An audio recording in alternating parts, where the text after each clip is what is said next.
Thermodynamics എന്ന് പറഞ്ഞിട്ടുള്ളൊരു ശാസ്ത്രശാഖ develop ചെയ്യുന്നുണ്ട്. ഹോമിയോപ്പതിയുടെ എനർജി അല്ലെങ്കിൽ പൊട്ടൻറ്റൈസ് ചെയ്യും തോറും നേർപ്പിക്കും തോറും ഗുണം കൂടുമെന്നുള്ള ഒരു കാര്യത്തിനെ പറ്റിയിട്ട് കൂടുതൽ അറിയാൻ പറ്റുമെന്നാണ് ഞാൻ വിശ്വസിക്കുന്നത്. നമ്മൾ ഹോമിയോപ്പതിയിൽ കൊടുക്കുന്ന മെഡിസിൻസൊക്കെ വളരെ അളവ് കുറച്ചിട്ടാണ് കൊടുക്കുന്നത്. ആൽക്കഹോളിൻ്റെ അംശം ഉണ്ടെങ്കിൽ തന്നെയും അളവ് വളരെ കുറവാണ്. ഈ ദമ്പതികൾക്ക് എത്രയും പെട്ടെന്നൊരു കുഞ്ഞുണ്ടാവുക, അത് ഹോമിയോപ്പതിയിലൂടെയോ IVF-ലൂടെയോ ആയുർവേദത്തിലൂടെയോ പച്ചമരുന്നിലൂടെയോ എന്തും ആവട്ടെ.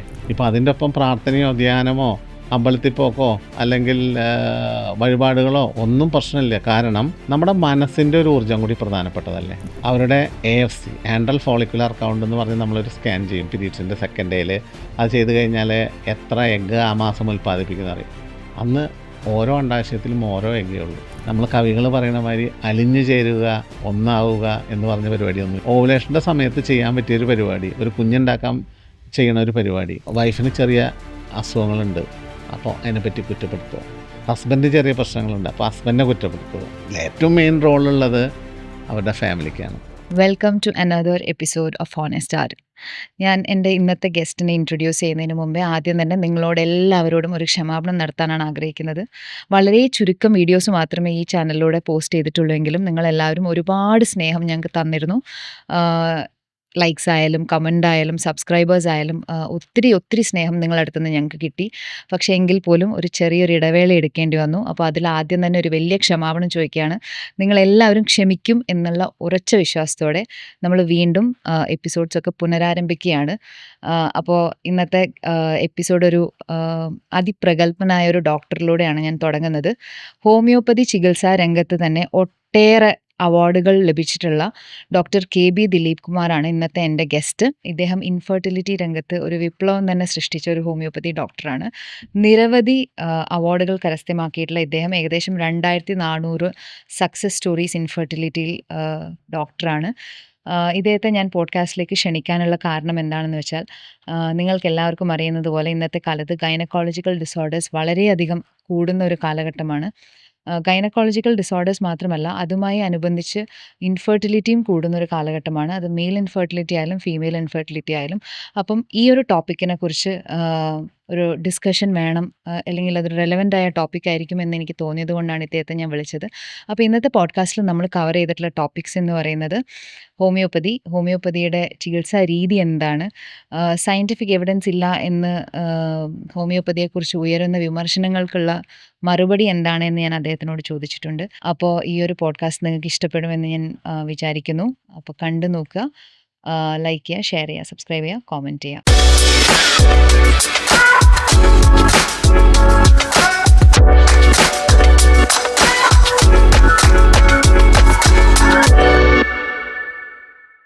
നമസ്കാരം doctor, welcome to the honest R. നമസ്കാരം. ഡോക്ടർ വളരെ തിരക്കുള്ള ആളാണെന്ന് എനിക്കറിയാം. പക്ഷെ എന്നാലും എൻ്റെ ഒരു ക്ഷണം സ്വീകരിച്ച് ഇവിടെ വന്നതിൽ ആദ്യം തന്നെ ഞാൻ നന്ദി അറിയിക്കുകയാണ്. ഡോക്ടർ, നമുക്ക് ഡയറക്റ്റ്ലി തന്നെ ഹോമിയോപ്പതിയിൽ നിന്ന് നമുക്ക് തുടങ്ങാം. എൻ്റെ ആദ്യത്തെ ചോദ്യം എന്ന് പറയുന്നത്, സമൂഹത്തിൽ ഇന്ന് ഹോമിയോപ്പതിയെക്കുറിച്ചുള്ള ഏറ്റവും വലിയ മിത്ത് എന്താണ്, അല്ലെ കെട്ടുകഥ എന്താണ്? ഹോമിയോപ്പതിയെ പറ്റി പലരും പറയണത് ഇന്ന് ശാസ്ത്രീയതയില്ല, ഹോമിയോപ്പതി സയൻറ്റിഫിക് അല്ല എന്നുള്ള രീതിയിലുള്ള ഒരു തോട്ട്സാണ്. അത് പ്രചരിപ്പിക്കാനാണ് ഹോമിയോപ്പതിക്കെതിരായിട്ട് വർക്ക് ചെയ്യണ പലരും ശ്രമിക്കാറ്. സയൻറ്റിഫിക് എന്ന് പറഞ്ഞു കഴിഞ്ഞാൽ അത് നമ്മൾ പ്രൂവ് ചെയ്യേണ്ടത് ആസ് എ ഡോക്ടർ എന്നുള്ള നിലയിൽ എൻ്റെ ഒരു കടമയല്ലല്ലോ. അത് ശാസ്ത്രലോകം ചെയ്യേണ്ട ഒരു കടമയാണ്. ഹോമിയോപ്പതി സയൻസ് ആണോ അല്ലയോ എന്നുള്ളത്. പലപ്പോഴും നമുക്കറിയാം ഇന്നത്തെ ഒരു കാലഘട്ടത്തിൽ ഫിസിക്സ്, ക്ലാസിക്കൽ ഫിസിക്സും ക്വാണ്ടം ഫിസിക്സും തമ്മിൽ വളരെയധികം ഡിഫറൻസ് ഉണ്ട്. അതിൻ്റെ തിയറീസ് പലതും ഈ ക്വാണ്ടം ഫിസിക്സ് അക്സെപ്റ്റ് ചെയ്യണില്ല. എന്ന് പറഞ്ഞു കഴിഞ്ഞാൽ നമ്മൾ ഈ പ്രകാശമൊക്കെ തരംഗത്തിലാണ് പോണത്, വേവ്സ് ആയിട്ടാണ് പോണതാണ് പണ്ട് പറഞ്ഞിരുന്നത്. പക്ഷേ ഇപ്പോൾ അത് ഫോട്ടോൺസ് ആയിട്ട് പാർട്ടിക്കിളായിട്ട് പോകണമെന്നാണല്ലോ പറയണത്. അപ്പോൾ അതുപോലെ തന്നെ നമ്മുടെ ഓരോരോ എനർജി യൂണിറ്റ് ആയിട്ടാണ് പോണതെന്ന് പറയാം. ഓരോരോ ക്വാണ്ടം എന്ന് ഉദ്ദേശിക്കുന്നത് ക്വാണ്ടിറ്റി പാർട്ടിക്കിളായിട്ടാണ് പോണതെന്ന് പറയുന്നത്. അതുപോലെ തെർമോഡൈനാമിക്സ് എന്ന് പറഞ്ഞിട്ടുള്ളൊരു ശാസ്ത്രശാഖ ഡെവലപ്പ് ചെയ്യുന്നുണ്ട്.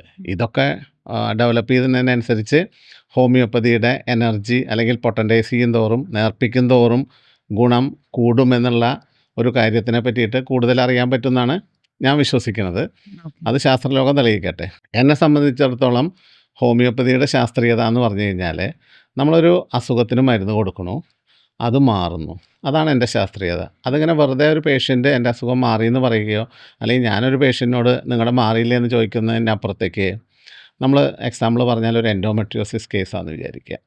ആ കേസ് നമ്മൾ മരുന്ന് കഴിക്കുന്നതിന് മുമ്പ് എന്താണ് സ്കാനിങ് റിപ്പോർട്ട്, അൾട്രാസൗണ്ട് സ്കാനിങ്ങോ MRIയോ വാട്ടെവർ, അത് ചെയ്തിട്ട് എത്രയുണ്ട് സിസ്റ്റിൻ്റെ വലിപ്പം, അവിടെ എവിടെയൊക്കെ ഒട്ടിപ്പിടുത്തമുണ്ട്, അഡിഷൻസ് ഉണ്ട്, അതിനോടൊപ്പം ട്യൂബ് ബ്ലോക്ക് ഉണ്ടോ തുടങ്ങിയ കാര്യങ്ങൾ നമ്മൾ നോക്കണം. പ്ലസ് CA-125 എന്ന് പറഞ്ഞാൽ ബ്ലഡ് ടെസ്റ്റ് ചെയ്യണം. ഇതിന് ശേഷം നമ്മൾ 4 മാസം മരുന്ന് കൊടുക്കണു, ഹോമിയോപ്പതിക്ക് മരുന്ന് കൊടുക്കണു. അതിന് ശേഷം നമ്മൾ ഈ പറഞ്ഞ ടെസ്റ്റുകളൊക്കെ വീണ്ടും റിപ്പീറ്റ് ചെയ്യുക. ആ ടെസ്റ്റിൽ MRI റിപ്പോർട്ടിലോ അൾട്രാസൗണ്ട് റിപ്പോർട്ടിലോ നമ്മൾ മരുന്ന് കഴിക്കുന്നതിന് മുമ്പിലത്തെക്കാട്ടിലും അതിന് മെച്ചമുണ്ടോ? മരുന്ന് കഴിക്കുന്നതിൻ്റെ മുമ്പിലത്തെക്കാട്ടിയും അതിന് മാറ്റം ഉണ്ടോ എന്ന് നമ്മൾ അസസ് ചെയ്യുക. CA-125 കുറഞ്ഞോ എന്ന് നോക്കുക. അങ്ങനെ നോക്കുമ്പോൾ അതിൽ കുറവുണ്ടെങ്കിൽ പിന്നെ ശാസ്ത്രീയതയുടെ പിന്നാലെ നമ്മൾ നടക്കുന്നതിന് അർത്ഥമില്ല. ഓക്കെ. ഇത് ഒറ്റ കേസിലല്ല, ആയിരക്കണക്കിന് 100 കണക്കിന് കേസുകളിൽ കിട്ടിയ റിസൾട്ടുകൾ ഓരോ ഡോക്ടർമാരുടെ കയ്യിൽ അതിൻ്റെ എവിഡൻസ് ഉണ്ടെങ്കിൽ പിന്നെ ഹോമിയോപ്പതി ശാസ്ത്രീയമായിട്ടാണോ ആക്ട് ചെയ്യണത് അശാസ്ത്രീയമായിട്ടാണോ ആക്ട് ചെയ്യണതിനെ പറ്റിയിട്ട് ചിന്തിക്കേണ്ട ആവശ്യമുണ്ടെന്ന് എനിക്ക് തോന്നുന്നില്ല. അത് ഭാവിയിൽ നമ്മൾ ശാസ്ത്രലോകം കണ്ടെത്തുമെന്ന് വിചാരിക്കുക. അങ്ങനെ കണ്ടെത്തിയാലേ ഭാവിയിലെ മെഡിസിൻ ഹോമിയോപ്പതി തന്നെയാവും. ഓക്കെ. സർ, ഇത് പറയുമ്പോഴും നമ്മൾക്ക് എപ്പോഴും മനസ്സിനൊരു റോളുണ്ടല്ലോ മരുന്ന് കഴിക്കുമ്പോൾ ഒരു പേഷ്യൻറ്റിനെ സംബന്ധിച്ചിടത്തോളം. അപ്പം അവിടെ ഈ പ്ലാസിബോ എഫക്റ്റ് എന്ന് പറയുന്നത് വളരെ ഇമ്പോർട്ടൻ്റ് ആയിട്ടുള്ള കാര്യമാണ്. അപ്പോൾ ഹോമിയോപ്പതിക്കെതിരെ നിൽക്കുന്ന ഏറ്റവും വലിയ വിമർശനം എന്ന് പറയുന്നത് ഇതൊരു പ്ലാസിബോ എഫക്റ്റ് മാത്രമാണ്, അതുകൊണ്ട് മാത്രമാണ് റിസൾട്ട് സംഭവിക്കുന്നത്, അല്ലെങ്കിൽ ഒരു പേഷ്യൻറ്റിൻ്റെ മനസ്സിൻ്റെ ശക്തി കൊണ്ട് അല്ലെങ്കിൽ ഒരു മാനിഫെസ്റ്റ് ചെയ്തത് മാറ്റി എന്നൊക്കെയുള്ള രീതിയിലുള്ളൊരു വിമർശനം വരുന്നുണ്ടല്ലോ. അപ്പോൾ ഡോക്ടർക്ക് എന്താ അതിനോട് പ്രതികരിക്കാനുള്ളത്? അങ്ങനെ പ്ലാസിബോ കൊടുക്കുകയാണെങ്കിൽ ഞാൻ എൻഡോമെട്രിയോസ് എന്ന് പറഞ്ഞിട്ടുള്ളൊരു വളരെ കോംപ്ലിക്കേറ്റഡ് ആയിട്ടുള്ളൊരു സ്ത്രീകളുടെ വന്ധ്യത ഉണ്ടാക്കുന്ന, അല്ലെങ്കിൽ സ്ത്രീകൾക്ക് വന്ധ്യത പോട്ടെ, അവരെ പെയിൻ കൊണ്ട് അവർക്ക് ഒരാഴ്ച ഈ ഒരു 7 ദിവസം തള്ളി നീക്കാൻ പറ്റാത്ത അവസ്ഥ, ചിലർക്കാണെങ്കിൽ അത് മാസങ്ങളോളം നിൽക്കുന്ന ഒരു പെയിനായിട്ട്, അതായത് എല്ലാ ദിവസവും പെയിൻ തന്നെ. അങ്ങനെയുള്ള അവസ്ഥയിൽ ഈ പറയുന്ന ശാസ്ത്രത്തിൽ അറിവുണ്ട് എന്ന് പറയുന്ന ആൾക്കാർക്ക് അവർ പ്ലാസിബോ കൊടുക്കട്ടെ. ഇപ്പം നമ്മുടെ ക്ലിനിക്കുകളിലൊക്കെ വരുന്ന പേഷ്യൻസൊക്കെ എല്ലാ ട്രീറ്റ്മെൻറ്റും കഴിഞ്ഞ് ഇനിയൊരു ഒരു ഒരു ഒരു മാറ്റം ഉണ്ടാവില്ല, ഇതിന് സർജറി ചെയ്യണം, അല്ലെങ്കിൽ സർജറി ചെയ്താലും ഈ യൂട്രസിൻ്റെ പുറത്തുള്ള അഡിഷൻസ് മാറാത്ത, അല്ലെങ്കിൽ അവിടെയുള്ള എക്സ്ട്രാ എൻഡോമെട്രിയൽ ലൈനിങ് മാറാത്ത ആൾക്കാർ പെയിൻ സഹിച്ചുകൊണ്ട് ജീവിതാവസാനം വരെ, അല്ലെങ്കിൽ ഒരു പീരീഡ്സുള്ള കാലഘട്ടത്തോളം ജീവിക്കണം എന്ന് പറയുന്ന ആൾക്കാർക്ക് ഈ വലിയ വലിയ ഹോസ്പിറ്റലിലും വലിയ ഡോക്ടർമാരുടെ അടുത്തും ഈ പറഞ്ഞ പ്ലാസിബോ എഫക്റ്റ് പറയുന്ന ആൾക്കാരുടെ അടുത്തും മരുന്ന് കഴിച്ചിട്ട് വരുന്നവർക്കാണ് മാറ്റം കൊടുക്കാൻ പറ്റുന്നത്. അപ്പോൾ എന്തിനാ അപ്പം ഞങ്ങൾ പ്ലാസിബോ കൊടുക്കുന്നത്? അവർ തന്നെ പ്ലാസിബോ കൊടുത്ത് മാറ്റിയാൽ പോരെ? ഇതിന് ഒരു വ്യക്തമായിട്ടുള്ള ഒരു ഉദാഹരണം പറഞ്ഞാൽ, പണ്ടൊരു ഉണ്ടായിരുന്നു, തൃശ്ശൂർ ഒരു ഡോക്ടർ ഉണ്ടായിരുന്നു. അദ്ദേഹം ഓർത്തോയുടെ ഒരു ഡോക്ടറായിരുന്നു. അപ്പോൾ ആ ഓർത്തോയുടെ ഡോക്ടറുടെ വൈഫിന് മുട്ടുവേദന വന്നു. ഈ മുട്ടുവേദന വന്നപ്പോൾ കൺവെൻഷണലായിട്ടുള്ള മെഡിസിൻസ് കഴിച്ചിട്ട് അവർക്ക് മുട്ടുവേദന മാറുന്നില്ല. അങ്ങനെയുള്ള അവസരത്തിൽ ഒരു സിസ്റ്റർ ഉണ്ടായിരുന്നു, ഒരു ഹോമിയോപ്പതി ഡോക്ടറായിട്ട് തൃശ്ശൂർ, വളരെ ഫേമസ് ആയിരുന്നു അവർ. അവരടുത്ത് പോയി മുട്ടുവേദന മാറിയപ്പോൾ ഇദ്ദേഹം പറഞ്ഞത് ഹോമിയോപ്പതി മൊത്തം സ്റ്റിറോയിഡ്സാണ്, നിങ്ങൾക്ക് സ്റ്റിറോയിഡ് കഴിക്കുന്ന കാരണമാണ് അസുഖം മാറണതെന്നാണ് അവർ പറഞ്ഞത്. അപ്പോൾ വൈഫ് പറഞ്ഞു അത്രേ, വൈഫ് ഡോക്ടറെ അടുത്ത് വന്ന് പറയാം, എന്നാൽ നിങ്ങൾക്ക് ആ സ്റ്റിറോയിഡ് എനിക്ക് തന്നൂടെ എന്നാണ് ചോദിക്കുന്നത്. അപ്പോൾ അങ്ങനെയുള്ള സ്റ്റിറോയിഡ്സ് നമ്മൾ തരികയാണെന്ന് വിചാരിക്കുക. ഇപ്പോൾ ആദ്യം ഹോമിയോപ്പതി, ഇപ്പോൾ പ്ലാസിബോ എഫക്റ്റ് ഇപ്പോഴല്ലേ വന്നത്, അത് കഴിഞ്ഞിട്ട് പിന്നെ വന്നത് ഹോമിയോപ്പതി സ്റ്റിറോയിഡ്സാന്നുള്ള ഒരു ഇതായിരുന്നു. സ്റ്റിറോയിഡ് ആണോ അല്ലയോ എന്ന് അറിയാനായിട്ട് നമുക്ക് ലാബ് ടെസ്റ്റുകളുണ്ട്. ഇപ്പോൾ നമ്മുടെ യൂറിൻ ടെസ്റ്റ് ചെയ്താൽ നമുക്കറിയാൻ പറ്റും. അപ്പോൾ നമുക്കങ്ങനെ ടെസ്റ്റ് ചെയ്ത് നോക്കാം ഹോമിയോപ്പതിക്കാർ സ്റ്റിറോയിഡ് ആണോ കൊടുക്കണേ അല്ലയോ എന്നുള്ളത്. എന്നിട്ടിപ്പോൾ ഏറ്റവും ലാസ്റ്റ് ഇപ്പോൾ പറയണത് ഹോമിയോപ്പതി മരുന്നുകൾ ലിവറിനെ കേടാക്കുമെന്നാണ് പറയണത്. ലിവർ ഡിസീസ് ഉണ്ടാക്കുന്ന സംഭവങ്ങളാണെന്നാണ് പറയുന്നത്. നമ്മൾ ഹോമിയോപ്പതിയിൽ കൊടുക്കുന്ന മെഡിസിൻസൊക്കെ വളരെ അളവ് കുറച്ചിട്ടാണ് കൊടുക്കുന്നത്. ആൽക്കഹോളിൻ്റെ അംശം ഉണ്ടെങ്കിൽ തന്നെയും അളവ് വളരെ കുറവാണ്. അതായത് നമ്മൾ ഒരു 10 തുള്ളിയോ 20 തുള്ളിയോ മെഡിസിൻ വെച്ച് കൊടുക്കുമ്പോൾ അത് ഒരു ലിവറിന് ഡാമേജ് ഉണ്ടാക്കുമോ ഇല്ലയോ എന്നുള്ളതിനെ പറ്റിയിട്ട് ഇനിയും പഠിക്കേണ്ടിയിരിക്കുന്നു. സാധാരണഗതിയിൽ നമ്മൾ വർഷങ്ങളായിട്ട്, ഞാനൊക്കെ പ്രാക്ടീസ് തുടങ്ങിയിട്ട് 30 വർഷമായി. അങ്ങനെയാണെങ്കിൽ എൻ്റെ പേഷ്യൻസ് എല്ലാവരും ഈ ലിവർ ഡിസീസായിട്ട് വരണ്ടേ? അങ്ങനെ കുറേ കാര്യങ്ങളുണ്ട്. പക്ഷെ നമ്മളെപ്പോഴും നമ്മളൊരു മെഡിസിൻ കൊടുത്താൽ അതിന് ആക്ഷൻ ഉണ്ടോ, ഒരു പേഷ്യൻറ്റിന് റിലീഫ് കിട്ടാൻ പറ്റുന്നുണ്ടോ, ഈവൺ അത് പ്ലാസിബോ ആയാൽ തന്നെയും പേഷ്യൻറ്റിന് റിലീഫ് ഉണ്ടോ എന്നുള്ളത് മാത്രമേ നമ്മൾ നോക്കണ്ടൂ. അങ്ങനെയല്ലേ? അതെ. സർ ഈ എന്തുകൊണ്ടായിരിക്കാം ഈ മെയിൻ സ്ട്രീം സയന്റിഫിക് കമ്മ്യൂണിറ്റി ഹോമിയോപ്പതിനെ അംഗീകരിക്കാൻ ഇത്രയും മടി കാണിക്കുന്നതിന്റെ റീസൺ? അതെനിക്കറിയില്ല സത്യം പറഞ്ഞാൽ. നമ്മൾ ഈ സയൻസുമായിട്ട് ബന്ധപ്പെട്ടിട്ടുള്ള ഒരു ഇത് വരുമ്പോൾ പലപ്പോഴും നമ്മൾ ശാസ്ത്രീയമായിട്ട് പല കാര്യങ്ങളും എക്സ്പ്ലെയിൻ ചെയ്യാൻ ഹോമിയോപ്പതിക്ക് പറ്റണില്ല. ഒന്നാമത്തെ കാര്യം അതായിരിക്കാം. പിന്നെ നമ്മൾ പറയില്ലേ, എല്ലാ സിസ്റ്റം ഓഫ് മെഡിസിൻ, ഇപ്പോൾ ഹോമിയോപ്പതി, ആയുർവേദം, സിദ്ധ, യുനാനി പോലെയുള്ള സിസ്റ്റം ഒക്കെ ഒരു ഡിഗ്രി താഴെയാണ്. മെയിൻ സ്ട്രീം മെഡിസിനാണ് ഏറ്റവും വലുതെന്ന് ചിന്തിക്കുന്ന ഒരു വിഭാഗം ആൾക്കാരുണ്ടായിരിക്കാം. നമ്മുടെ കേരളത്തിലാണ് ഇത് ഏറ്റവും കൂടുതലായിട്ട് ഇങ്ങനെ വ്യാപകമായിട്ടുള്ള പ്രശ്നം എന്നാണ് എനിക്ക് തോന്നുന്നത്. നമ്മളിപ്പോൾ ഡൽഹിയിലൊക്കെ എൻ്റെ ഫ്രണ്ട്സ് ഗവൺമെൻറ് സർവീസിൽ വർക്ക് ചെയ്യുന്നുണ്ട്. അവിടെ ഒരു പ്രൈമറി ഹെൽത്ത് സെൻ്ററിൽ തന്നെ ആയുഷ് സിസ്റ്റം എല്ലാം അലോപ്പതി ഡോക്ടർമാരും എല്ലാം ഒരേ സൗഹൃദത്തോടു കൂടി തന്നെ അവിടെ ജീവിക്കുന്നതാണ്. അല്ലെങ്കിൽ അവർ അങ്ങനെയാണ്, സൗഹാർദ്ദപരമായിട്ടുള്ള കൺസൾട്ടിങ്ങും ബാക്കിയുള്ള കാര്യങ്ങളാണ്. ഇപ്പോൾ അതുപോലെ തന്നെ കർണാടകയിൽ പോയി കഴിഞ്ഞാൽ എൻ്റെ ഫ്രണ്ട്സ് അവിടെയുണ്ട്. അവർ മെയിൻ അതിൻ്റെ കൺട്രോളിങ് ഓഫീസർ ഒരു അലോപ്പതിക് ഡോക്ടറാണെങ്കിൽ ബാക്കിയുള്ള സിസ്റ്റം ഓഫ് മെഡിസിൻ അവരുടെ കീഴിൽ അവിടെ ഉണ്ടാവും. കോംപ്ലിമെൻ്ററി ആയിട്ട്. കോംപ്ലിമെൻ്ററി ആയിട്ട് നമുക്ക് ഏത് സിസ്റ്റം വേണമെങ്കിലും അക്സെപ്റ്റ് ചെയ്യാൻ പേഷ്യൻസാണ് ഇത് കാണിക്കേണ്ടത്. ഇനിയിപ്പോൾ അടുത്തൊരു കാര്യം പറഞ്ഞാൽ, ഹോമിയോപ്പതി എന്ന് പറഞ്ഞൊരു ഓൾട്ടർനേറ്റീവ് സിസ്റ്റം ഓഫ് മെഡിസിൻ അല്ലേ. അക്യൂട്ട് എമർജൻസി വരുമ്പോൾ എന്തായാലും അലോപ്പതി മെഡിസിൻ വേണം. അത് വേണ്ടാന്നൊന്നും ആരും പറയണില്ല. ഇപ്പോൾ പെട്ടെന്നൊരു ശ്വാസം മുട്ട് വന്നു, നമുക്ക് ഓക്സിജൻ കിട്ടണില്ല, അല്ലെങ്കിൽ നമ്മൾ ശ്വാസം എടുക്കാൻ ബുദ്ധിമുട്ടണു, ഉടൻ നമ്മൾ ഇൻഹേലർ, എന്താ നമ്മൾ പറയുക, നമ്മളത് നെബുലൈസേഷൻ ചെയ്യണമെന്ന് പറഞ്ഞാൽ അത് ചെയ്യണം. അതുപോലെ തന്നെ ബ്രോങ്കോ ഡൈലേറ്റർ കൊടുക്കണമെങ്കിൽ അത് ചെയ്യണം. ഇതിനൊന്നും ഹോമിയോപ്പതി എതിരല്ല, അല്ലെങ്കിൽ ഒരു ഹോമിയോ ഡോക്ടറും എതിരല്ല. പക്ഷേ അക്യൂട്ട് എമർജൻസി മാറി നമുക്കൊരു പെർമനൻറ്റ് സൊല്യൂഷൻ പലപ്പോഴും നമുക്ക് ഹോമിയോപ്പതി കൊണ്ട് കൊടുക്കാൻ സാധിക്കാറുണ്ട്. അപ്പോൾ നമ്മൾ ഈ എല്ലാ സിസ്റ്റവും തമ്മിലുള്ള ഒരു എന്താ പറയുക, ഒരു സഹിഷ്ണുത. ഇപ്പോൾ അക്യൂട്ട് എമർജൻസി വരുന്നു, ഹോമിയോപ്പതിക്കാർക്കൊന്നും ചെയ്യാനില്ല എന്ന് പറഞ്ഞാൽ നമുക്കത് പെർമനൻ്റായിട്ട് മാറ്റാനായിട്ട് പലപ്പോഴും ഹോമിയോപ്പതി ആയിരിക്കും സഹായിക്കുക. സർ, അതായത് ഈ നമ്മളുടെ മെയിൻ സ്ട്രീം മെഡിസിൻ ട്രീറ്റ് ചെയ്യുന്നത് സിംറ്റംസ് ആണ് എന്നുള്ളൊരു വിമർശനം എപ്പോഴും ഉണ്ട്. അപ്പോൾ ഹോമിയോപ്പതിയിൽ അത് റൂട്ട് കോസ് ആണ് ട്രീറ്റ് ചെയ്യുന്നത് എന്ന് പറഞ്ഞാൽ അത് സത്യമാണോ? റൂട്ട് കോസ് എന്ന് പറഞ്ഞു കഴിഞ്ഞാൽ നമ്മളിപ്പോൾ സർ, ഇപ്പോൾ സാർ എൻഡോമെട്രിയോസിസിൻ്റെ കേസ് എടുക്കുന്നു. അപ്പോൾ എൻഡോമെട്രിയോസിസ് എന്തുകൊണ്ടാണ് വരുന്നത് എന്ന് ഇപ്പോഴും തിയറീസ് മാത്രമേ ഉള്ളൂ. അപ്പോൾ സാർ ഇപ്പോൾ എൻഡോമെട്രിയോസിസിൽ ഒരുപാട് സക്സസ് കേസസ് ഉണ്ടാക്കിയിട്ടുള്ള ഒരാൾ എന്ന നിലയിൽ ഞാൻ ചോദിക്കുകയാണ്. അപ്പോൾ പല പേഷ്യൻസിനും പല ഡൈനാമിക്സ് ആയിരിക്കും അവരുടെ ഹെൽത്ത് സംബന്ധിച്ച്, അല്ലെങ്കിൽ എന്തുകൊണ്ട് ഈ അസുഖം വന്നു എന്നുള്ളത്. അപ്പോൾ സാർ അത് ട്രീറ്റ് ചെയ്യുന്നത് റൂട്ട് കോസ് നോക്കിയിട്ടാണോ, അതോ എന്തുകൊണ്ട് ആ പേഷ്യൻ്റ് അത് വന്നു എന്നുള്ളൊരു അണ്ടർസ്റ്റാൻഡിംഗ് എന്നാണോ? നമ്മളെപ്പോഴും സിമ്പിളായിട്ട് പറഞ്ഞാൽ, നമുക്കൊരു പനി വരണമെന്ന് വിചാരിക്കാം. ഈ പനി വന്നാൽ നമ്മൾ പലപ്പോഴും ഒരേ വീട്ടിൽ അച്ഛനും അമ്മയ്ക്കും മക്കൾക്കും എല്ലാവർക്കും പനി വരുന്നു. ഇപ്പോൾ ആദ്യത്തെ പനി വന്ന ആൾക്ക് ഇട്ടുമൂടി പുതച്ച് കിടക്കണം, തണുപ്പ് തീരെ പറ്റണില്ല, ഫാൻ ഓഫ് ചെയ്യണു, ഭക്ഷണം കഴിക്കണില്ല, വെള്ളം ഇഷ്ടമുണ്ടെങ്കിൽ കുടിക്കും, ചിലപ്പോൾ കുടിക്കില്ല. വെള്ളം കുടിക്കുന്നവർ തന്നെ ചിലപ്പോൾ ചൂടായിട്ടുള്ള വെള്ളം കുടിക്കണമെന്ന് പറയും, ചിലപ്പോൾ തണുത്ത വെള്ളം വേണമെന്ന് പറയും. അടുത്ത ആൾക്ക് വന്നു, അയാൾ ഫാൻ ഇട്ടുകൊണ്ടേ കിടക്കുള്ളൂ, അയാൾക്ക് 3 നേരം വയറ് നിറച്ച് ഭക്ഷണം കഴിക്കണം. ഒരേ വൈറസ് തന്നെയാണ് ഇവരെ രണ്ടുപേരെയും ബാധിക്കുന്നതെങ്കിലും അവരുടെ ആ പനി കൊണ്ടുള്ള ബുദ്ധിമുട്ടുകളും അല്ലെങ്കിൽ അവരുടെ അവസ്ഥകളും വ്യത്യാസമാണല്ലോ. അതിൻ്റെ പ്രധാനപ്പെട്ട കാരണം നമ്മുടെ ഇൻഡിവിജ്വാലിറ്റിയാണ്. What is our individuality? നമ്മുടെ ഇൻഡിവിജ്വാലിറ്റി എന്ന് പറയുന്നത് നമ്മുടെ ജീൻസിൻ്റെ ഔട്ട്മേഡ് എക്സ്പ്രഷനാണ്. ഓരോ അസുഖങ്ങളും അല്ലെങ്കിൽ ഓരോ വൈറസോ ബാക്ടീരിയയോ വാട്ടെവർ തിങ്സ്, അത് നമ്മുടെ ശരീരത്തിലുണ്ടാക്കുന്ന മാറ്റങ്ങൾ ഡിഫറൻ്റാണ്. എന്ന് പറയണ മാതിരി തന്നെ ഹോമിയോപ്പതിയിൽ നമ്മൾ എപ്പോഴും ഇൻഡിവിജ്വലൈസ്ഡ് ട്രീറ്റ്മെൻറ്റ് എന്ന് പറയും, അതായത് വ്യക്തിഗത ചികിത്സ. ഇതിനാണ് ഇമ്പോർട്ടൻസ് കൊടുക്കുന്നത്. എൻഡോമെട്രിയോസ് ഉള്ള ഒരാൾക്ക് ചിലർക്ക് ഡയറിയ വരാം എൻഡോമെട്രിയോസിൻ്റെ ഒപ്പം, വേറെ ചില സ്ത്രീകൾക്ക് കോൺസ്റ്റിപ്പേഷൻ ആയിരിക്കും വരിക. അത് നമ്മൾ ശാസ്ത്രീയമായിട്ട് നോക്കുമ്പോൾ നമ്മൾ പറയുക, ഈ പ്രോസ്റ്റാഗ്ലാൻഡിൻ്റെ പ്രവർത്തന ഫലമായിട്ടാണ് ഡയറിയ ഉണ്ടാവണതെങ്കിൽ ചിലപ്പോൾ പ്രോജസ്ട്രോൺ എന്ന് പറഞ്ഞ ഹോർമോണിൻ്റെ പ്രവർത്തന ഫലമായിട്ടായിരിക്കും കോൺസ്റ്റിപ്പേഷൻ ഉണ്ടാവുക. അപ്പോൾ നമ്മളെപ്പോഴും ഹോമിയോപ്പതിയിൽ ആ പേഷ്യൻറ്റിൻ്റെ സിംറ്റത്തിനായിട്ട് കണക്കാക്കുക. എക്സാമ്പിൾ പറഞ്ഞാൽ നമ്മുടെ ഹോമിയോപ്പതി മെറ്റീരിയ മെഡിക്ക എന്ന് പറഞ്ഞാൽ മെഡിസിനെ പറ്റി വിവരിക്കുന്ന പുസ്തകം. അതിലൊരു ഡ്രഗിനെ പറ്റി പറയുമ്പോൾ ഹെഡ് ടു ഫുട്ട് സിംറ്റംസാണ് പറയുക. അതായത് ആ വ്യക്തിക്ക് തല തൊട്ട് കാലിൻ്റെ നഖം വരെയുള്ള മൈൻഡ് അടക്കം ഉൾപ്പെടുത്തിയിട്ടുള്ള സിംറ്റംസാണ് പറയുക.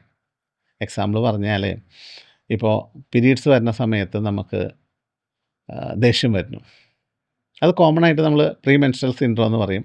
ചിലർക്ക് സങ്കടമായിരിക്കും കൂടുതലുണ്ടാവുക. അങ്ങനെ പല പല മാറ്റങ്ങൾ മൈൻഡിൽ നമുക്കുണ്ടാവാം. ഈ മൈൻഡിലെ സിംപ്റ്റം കൂടി കൺസിഡർ ചെയ്ത് അവർക്ക് ഡയറിയാണോ കോൺസ്റ്റിപ്പേഷൻ ആണോ അത് ഒരു വ്യത്യസ്ത സിംപ്റ്റം ആണല്ലോ. അല്ലെങ്കിൽ അവർക്ക് ആ സമയത്ത് ചൂടുവെള്ളം കുടിച്ചാൽ ആശ്വാസമുണ്ടോ, തണുത്ത വെള്ളം കുടിച്ചാൽ ആശ്വാസമുണ്ടോ തുടങ്ങി മറ്റുള്ള ശാസ്ത്രശാഖകൾ വളരെ സിമ്പിളാണെന്ന് പറഞ്ഞ് ചിരിച്ചു തള്ളുന്ന സിംപ്റ്റത്തിനെയാണ് ഹോമിയോപ്പതിക്കാർ പലപ്പോഴും വലിയൊരു സിംപ്റ്റമായിട്ട് എടുക്കുക. അപ്പോൾ ആ സിംപ്റ്റം എന്ന് പറഞ്ഞു കഴിഞ്ഞാൽ outward expression of our genes ആയിരിക്കാം. അതൊരു ശാസ്ത്രലോകം കണ്ടുപിടിക്കട്ടെ കേട്ടോ, ഞാനത് പറയാൻ ആളല്ല. ഈ outward expression of our genes അതാണ് ഹോമിയോപ്പതി കൺസിഡർ ചെയ്യണത്. എന്ന് പറഞ്ഞാൽ ഡയേറിയ വിത്ത് എൻഡോമെട്രിയോസ് ഉള്ളവർക്ക് മെഡിസിൻ പീരീഡ്സിൻ്റെ സമയത്ത് ഡയേറിയ വിത്ത് എൻഡോമെട്രിയോസ് ആണെങ്കിൽ കൊടുക്കുന്ന മരുന്നല്ല, കോൺസ്റ്റിപ്പേഷൻ വിത്ത് എൻഡോമെട്രിയോസ് ആണെങ്കിൽ കൊടുക്കുക. ഓക്കെ സാർ, എന്തൊക്കെ പറഞ്ഞു കഴിഞ്ഞാലും എനിക്ക് തോന്നുന്നു ഇത് കാണുന്ന വ്യൂവേഴ്സിനും ഈ അനുഭവം ഉണ്ടാവും. ഇപ്പം അവനവന് സ്വയം ഇല്ലെങ്കിലും കേട്ടുകേൾവിയെങ്കിലും ഉണ്ടാവും. അലോപ്പതിക്കാർ അല്ലെങ്കിൽ മോഡേൺ മെഡിസിൻ തള്ളിക്കളഞ്ഞിട്ടുള്ള അസുഖമുള്ള ആളുകൾ ഹോമിയോപ്പതി ചികിത്സ നടത്തിയിട്ട് ചിലപ്പോൾ ഒരു സർജറി വേണ്ട കേസ് ഒരു മാസത്തെ കോഴ്സ് മെഡിസിൻ കഴിച്ചു മാറിപ്പോയി. അപ്പോൾ ഇത് നമുക്ക് എന്തായാലും വെറുതെ ഇല്ലയെന്ന് പറയാൻ പറ്റില്ല. പക്ഷെ അങ്ങനെ ഇരിക്കുമ്പം സാറിൻ്റെ അനുഭവത്തിൽ ഇങ്ങനെ എന്തെങ്കിലും വളരെ മിറാക്കുലസ് ആയിട്ടുള്ള എന്തെങ്കിലും ഒരു എല്ലാവരും ഉപേക്ഷിച്ചു, എനിക്ക് തോന്നുന്നു സാർ ഇൻഫെർട്ടിലിറ്റി ആൻഡ് ഗൈനക്കോളജിക്കൽ ഡിസോർഡേഴ്സിലാണ് കൂടുതലും പ്രാക്ടീസ് ചെയ്യുന്നത്, എല്ലാവരും ഉപേക്ഷിച്ചു, പക്ഷേ സാറിന് ഒരു മാറ്റം ഒരാളുടെ ജീവിതത്തിൽ ഉണ്ടാക്കാൻ പറ്റിയിട്ടുണ്ടോ? ഇഷ്ടംപോലെ ഉണ്ടാവും, ബട്ട് ഏതെങ്കിലും ഒരു ഇൻസിഡൻറ്റ് പറയാൻ പറ്റും? ഞാനിപ്പോൾ പ്രാക്ടീസ് തുടങ്ങിയിട്ട് ഏകദേശം 30 വർഷമായി. ഈ 30 വർഷമായിട്ട് എങ്ങനെയാണ് ഒരു ഹോമിയോപ്പതിക് ഡോക്ടർ ഇൻഫെർട്ടിലിറ്റി ഡോക്ടറായിട്ട് മാറുക? പലപ്പോഴും അലോപ്പതിയിലാണെങ്കിൽ MBBS കഴിഞ്ഞു, പിന്നെ ഗൈനക്കോളജിയുടെ MD കഴിഞ്ഞു, അതിനുശേഷം അവരതിലൊരു സ്പെഷ്യൽ ഒരു ട്രെയിനിങ് കഴിഞ്ഞിട്ടാണല്ലോ വരിക. ഹോമിയോപ്പതിക്കാരെ സംബന്ധിച്ചിടത്തോളം അങ്ങനെ ഒരു ലെവലിൽ ഒരു ഇൻഫെർട്ടിലിറ്റി ഡോക്ടറൊന്നും ആവണതല്ല. പലപ്പോഴും നമ്മുടെ കുറേ പേഷ്യൻസിനെ ട്രീറ്റ് ചെയ്ത് നമ്മളെ അനുഭവ സമ്പത്ത് കൊണ്ട് അങ്ങനെ ആയിത്തീരുന്നതാണ്. അപ്പോൾ അതും നമുക്ക് ഈ പറയുന്ന പോലെ എന്ത് ഫെർട്ടിലിറ്റി ഡോക്ടറാണെന്ന് നിങ്ങൾ ചിന്തിക്കുന്നുണ്ടാവും. എൻ്റെ ആദ്യത്തെ അനുഭവം പറയുകയാണെങ്കിൽ ഞാൻ 1996 കോഴ്സ് കഴിഞ്ഞ് നമ്മൾ പ്രാക്ടീസ് തുടങ്ങുന്നത്. അന്ന് കാലത്ത് നമ്മൾ സീനിയർ ഡോക്ടർമാരുടെ എന്നുള്ള അനുഭവങ്ങൾ നമ്മൾ ഉണ്ടാക്കിയെടുക്കുക എന്നുള്ളതാണ് നമ്മുടെ ഏറ്റവും വലിയ ഒരു കരുത്ത്. ആ സീനിയർ ഡോക്ടർമാരിൽ നിന്ന് കിട്ടുന്ന അവരുടെ എക്സ്പീരിയൻസാണ് നമ്മളെ ഭാവിയിലുള്ള പ്രിസ്ക്രിപ്ഷനെ സഹായിക്കുക. അങ്ങനെ എനിക്ക് ഏറ്റവും വേണ്ടപ്പെട്ട 2 ഡോക്ടർമാരുണ്ടായിരുന്നു. അത് ചാലക്കുടിയിലുള്ള ഡോക്ടർ ധനപാൽ, അദ്ദേഹം ഇപ്പോൾ ഇല്ല, അദ്ദേഹത്തിൻ്റെ വൈഫ് അജിത ധനപാൽ. ഇവരിൽ ഒരു സ്പെഷ്യലൈസേഷൻ എന്ന രീതിയിൽ ഹോമിയോപ്പതിക്ക് ഒരു ചാൻസ് ഉണ്ടെന്ന് ഇവരിലൂടെയാണ് ഞാൻ മനസ്സിലാക്കിയത്.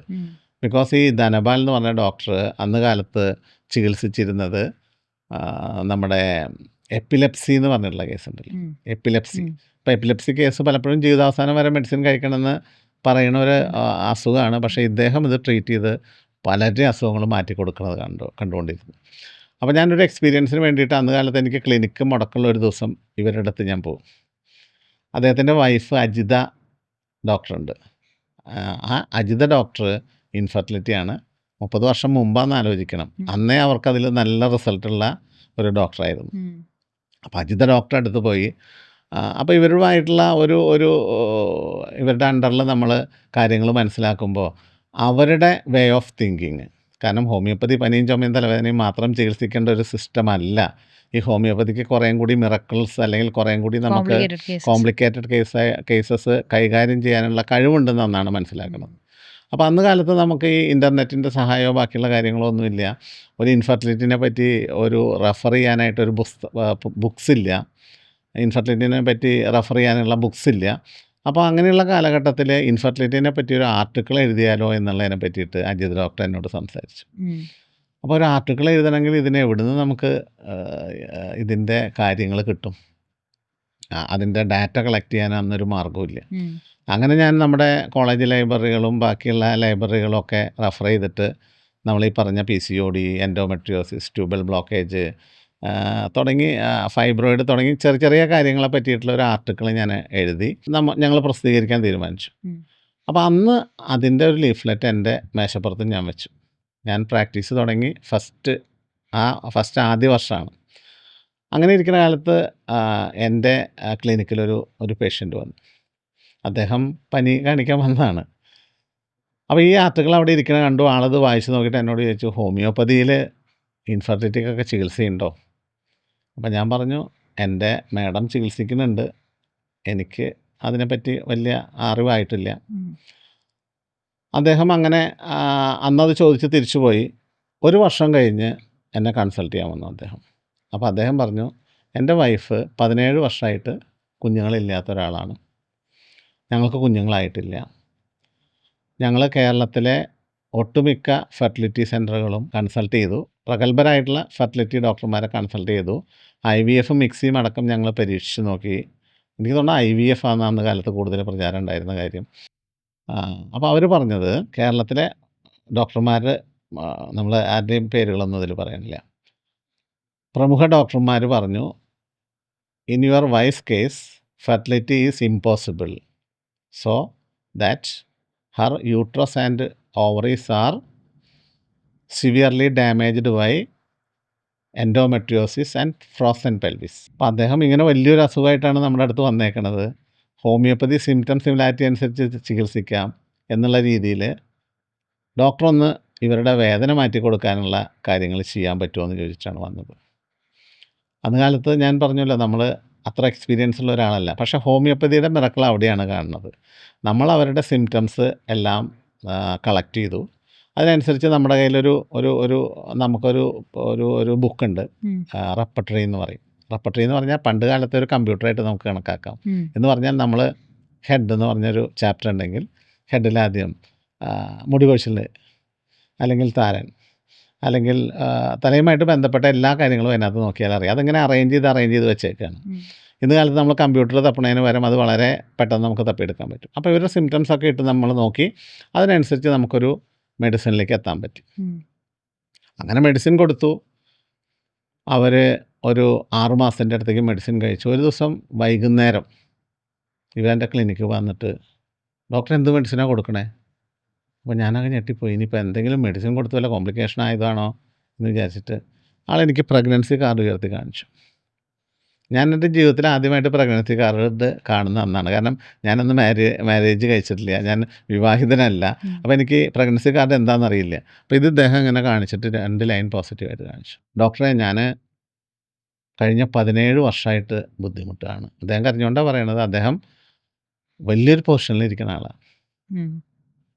നമ്മുടെ അഗ്രികൾച്ചർ യൂണിവേഴ്സിറ്റിയിലെ വലിയൊരു പൊസിഷനിൽ ഇരിക്കുന്ന ആളാണ്. ഞാൻ സത്യത്തിൽ ഇതൊന്നും വിചാരിച്ചില്ല. അപ്പോൾ അദ്ദേഹത്തിന് അവിടെ ഒരു ആക്ഷൻ കിട്ടി.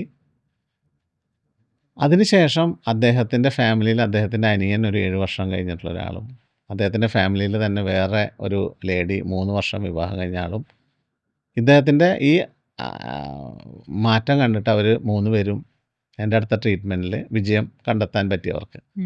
അങ്ങനെയാണ് ഈ ഇൻഫെർട്ടിലിറ്റി ട്രീറ്റ്മെൻറ്റിലോട്ട് ആദ്യമായിട്ട് കാലെടുത്ത് വയ്ക്കുന്നത്. ഓക്കെ സർ, ഇത് പറയുമ്പോഴും ഇപ്പം നമ്മൾ നോക്കുകയാണെങ്കിൽ ഇപ്പോൾ IVF ട്രീറ്റ്മെൻറ്റ് അല്ലെങ്കിൽ IUI ഇതൊക്കെ വളരെ ഇൻസ്റ്റൻറ്റ്, IUI ഒക്കെ വളരെ ഇൻസ്റ്റൻറ്റ്, അടുത്ത സൈക്കിളിൽ തന്നെ നിങ്ങൾക്ക് റിസൾട്ട് അറിയാം. അല്ല IVF ഒരു 6 months കാലാവധീൻ്റെ ഉള്ളിൽ നമുക്ക് പ്രൊസീജിയർ കംപ്ലീറ്റ് ചെയ്യാൻ തോന്നുന്നു അല്ലേ? ഹോമിയോപ്പതി പക്ഷേ ഒരു വളരെ സ്ലോ ചികിത്സയാണ് എന്നുള്ളൊരു ക്രിറ്റിസിസം ഉണ്ടല്ലോ. ഏറ്റവും ഷോർട്ടസ്റ്റ് ടൈം ഫ്രെയിമിൽ റിസൾട്ട് കിട്ടി എത്ര ടൈം ഫ്രെയിം അത് നമുക്ക് ചിലപ്പോൾ 1 മാസമോ 2 മാസമോ 3 മാസം കൊണ്ടൊക്കെ കിട്ടുന്നുണ്ട്.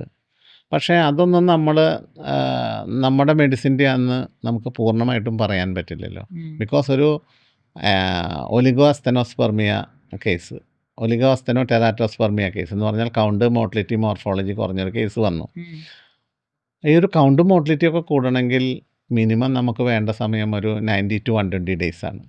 അപ്പോൾ അതിന് മുമ്പ് നമ്മുടെ മെഡിസിൻ കഴിച്ചിട്ട് ശരിയായി എന്ന് പറയുമ്പോൾ ഈ ശാസ്ത്രീയത വാദിക്കുന്ന ആൾക്കാർ അതൊന്നും ഹോമിയോപ്പതി കൊണ്ടല്ല എന്ന് പറയും. അപ്പോൾ നമ്മൾ അങ്ങനെ ഒരു ഷോർട്ട് ടൈമിലെ കാര്യങ്ങൾ നമ്മൾ ഉദ്ദേശിക്കുന്നില്ല.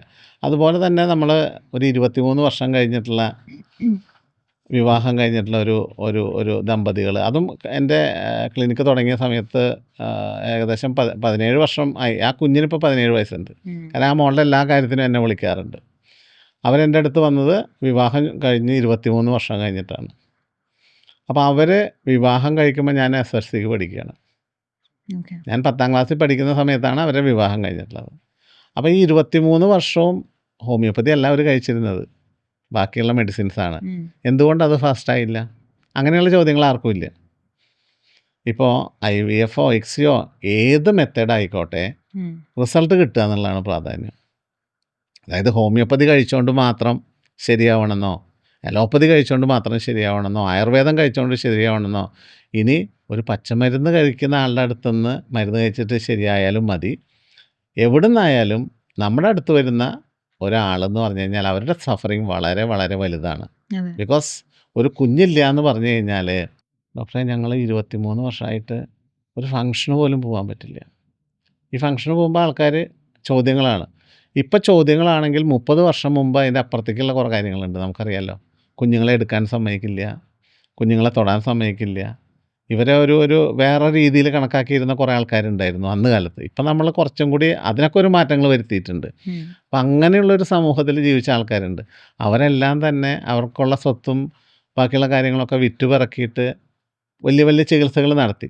അവർക്കായില്ലെങ്കിലും അന്ന് ധാരാളം പേർക്ക് IVF ഉണ്ടായിട്ടുണ്ടാവും. ഇപ്പോൾ ഞാൻ ഒരു സിസ്റ്റത്തിനെയും തരം താത്തി കാണാനോ അല്ലെങ്കിൽ ഹോമിയോപ്പതിയാണ് സുപ്പീരിയർ എന്ന് പറയാനോ ഒന്നും ആഗ്രഹിക്കുന്നില്ല. നമ്മൾ ഈ സഫർ ചെയ്യുന്ന ഈ ദമ്പതികൾക്ക് എത്രയും പെട്ടെന്നൊരു കുഞ്ഞുണ്ടാവുക, അത് ഹോമിയോപ്പതിയിലൂടെയോ IVFിലൂടെയോ ആയുർവേദത്തിലൂടെയോ ഈവൻ പച്ചമരുന്നിലൂടെയോ എന്തും ആവട്ടെ.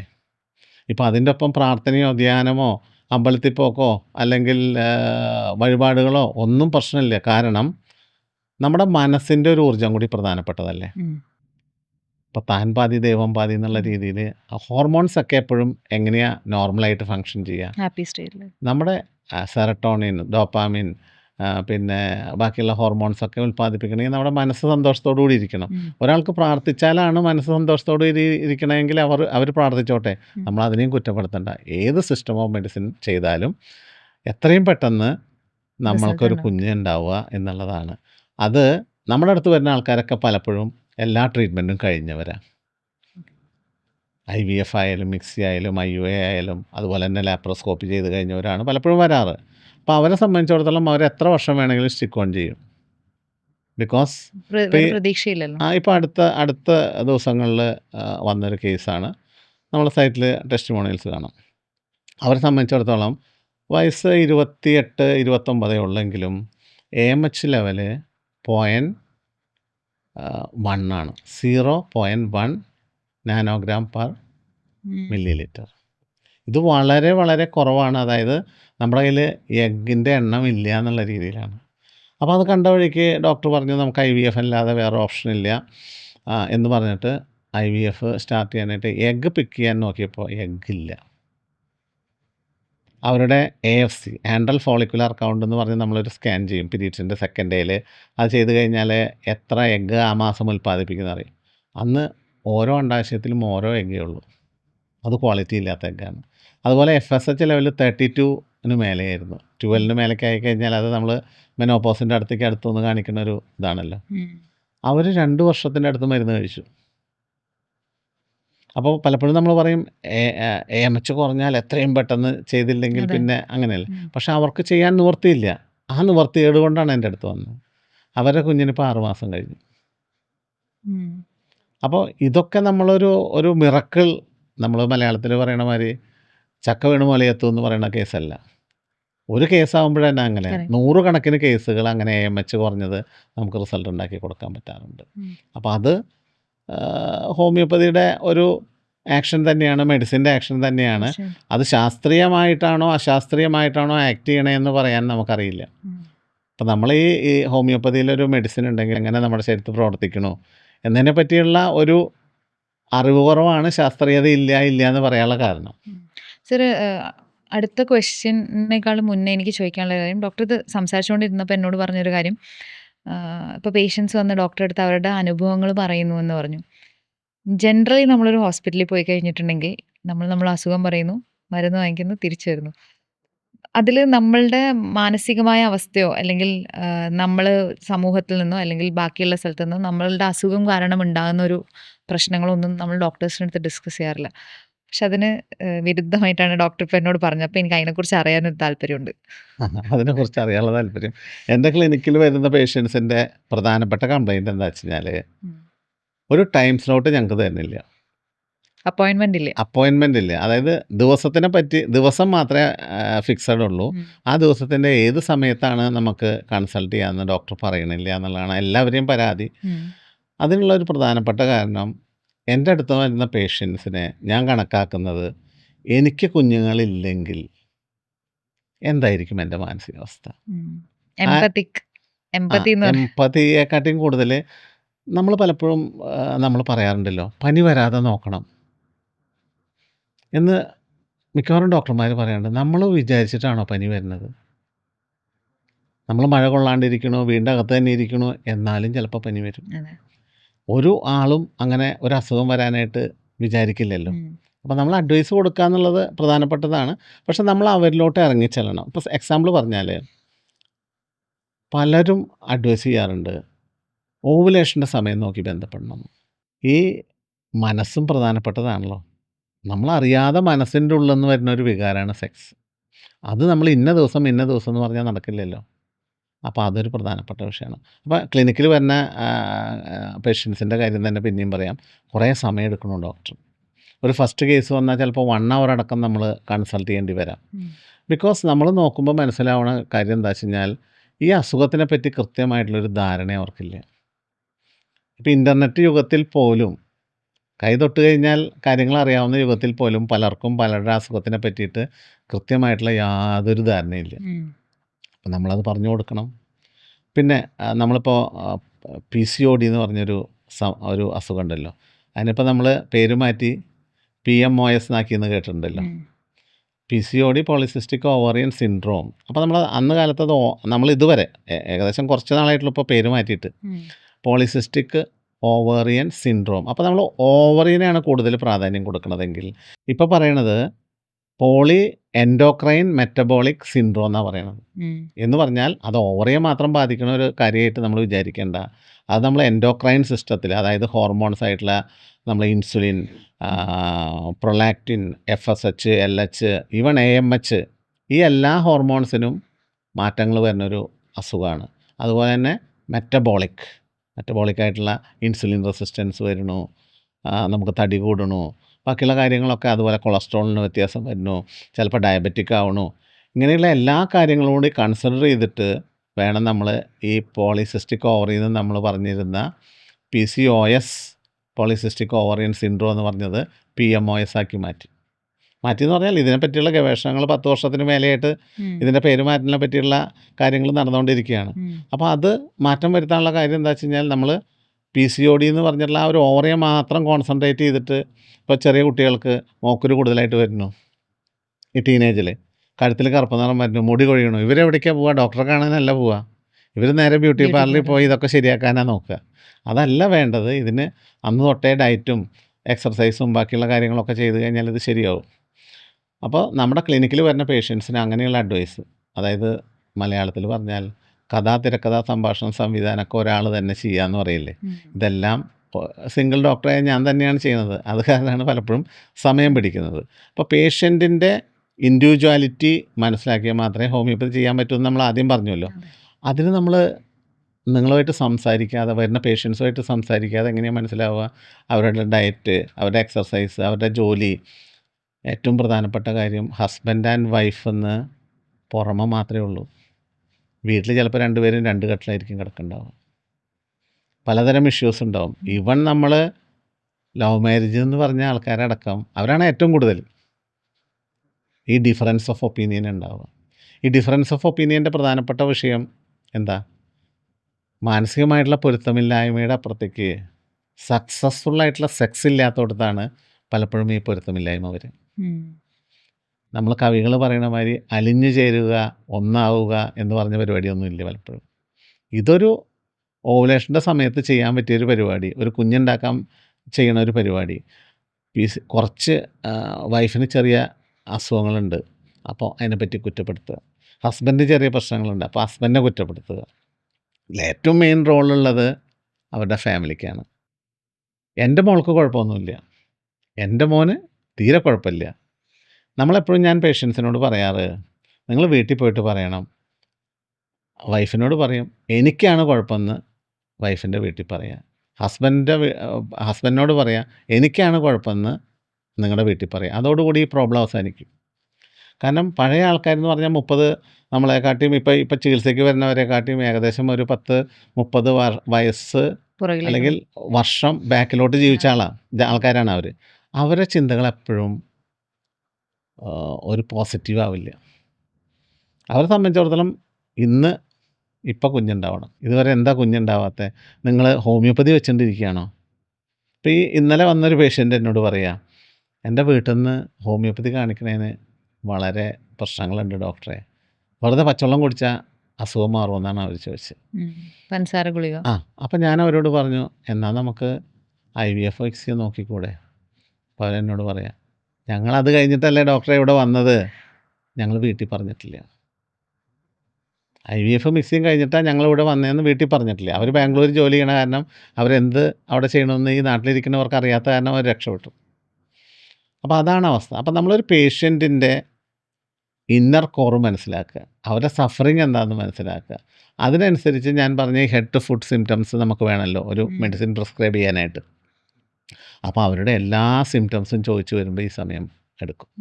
സർ, എനിക്ക് ആണുങ്ങളുടെ കാര്യം എനിക്കറിയില്ല, ബട്ട് ഒരു സ്ത്രീയെ സംബന്ധിച്ചിടത്തോളം എനിക്ക് തോന്നുന്നു ഇമോഷണലി അവർ ബാലൻസ്ഡ് ആയാൽ തന്നെ പകുതി സക്സസ്ഫുൾ ആയിരിക്കും അസുഖത്തിനുള്ള ചികിത്സയും. അല്ലാതെ ഡോക്ടർ പറഞ്ഞതുപോലെ മെഡിസിൻ കഴിച്ചിട്ട് നമ്മൾ വളരെ അപ്സെറ്റ് ആയിരുന്നു, ഓവർ തിങ്കിങ് ആയി, ആങ്ഷ്യസ് ആയി, അല്ലേ?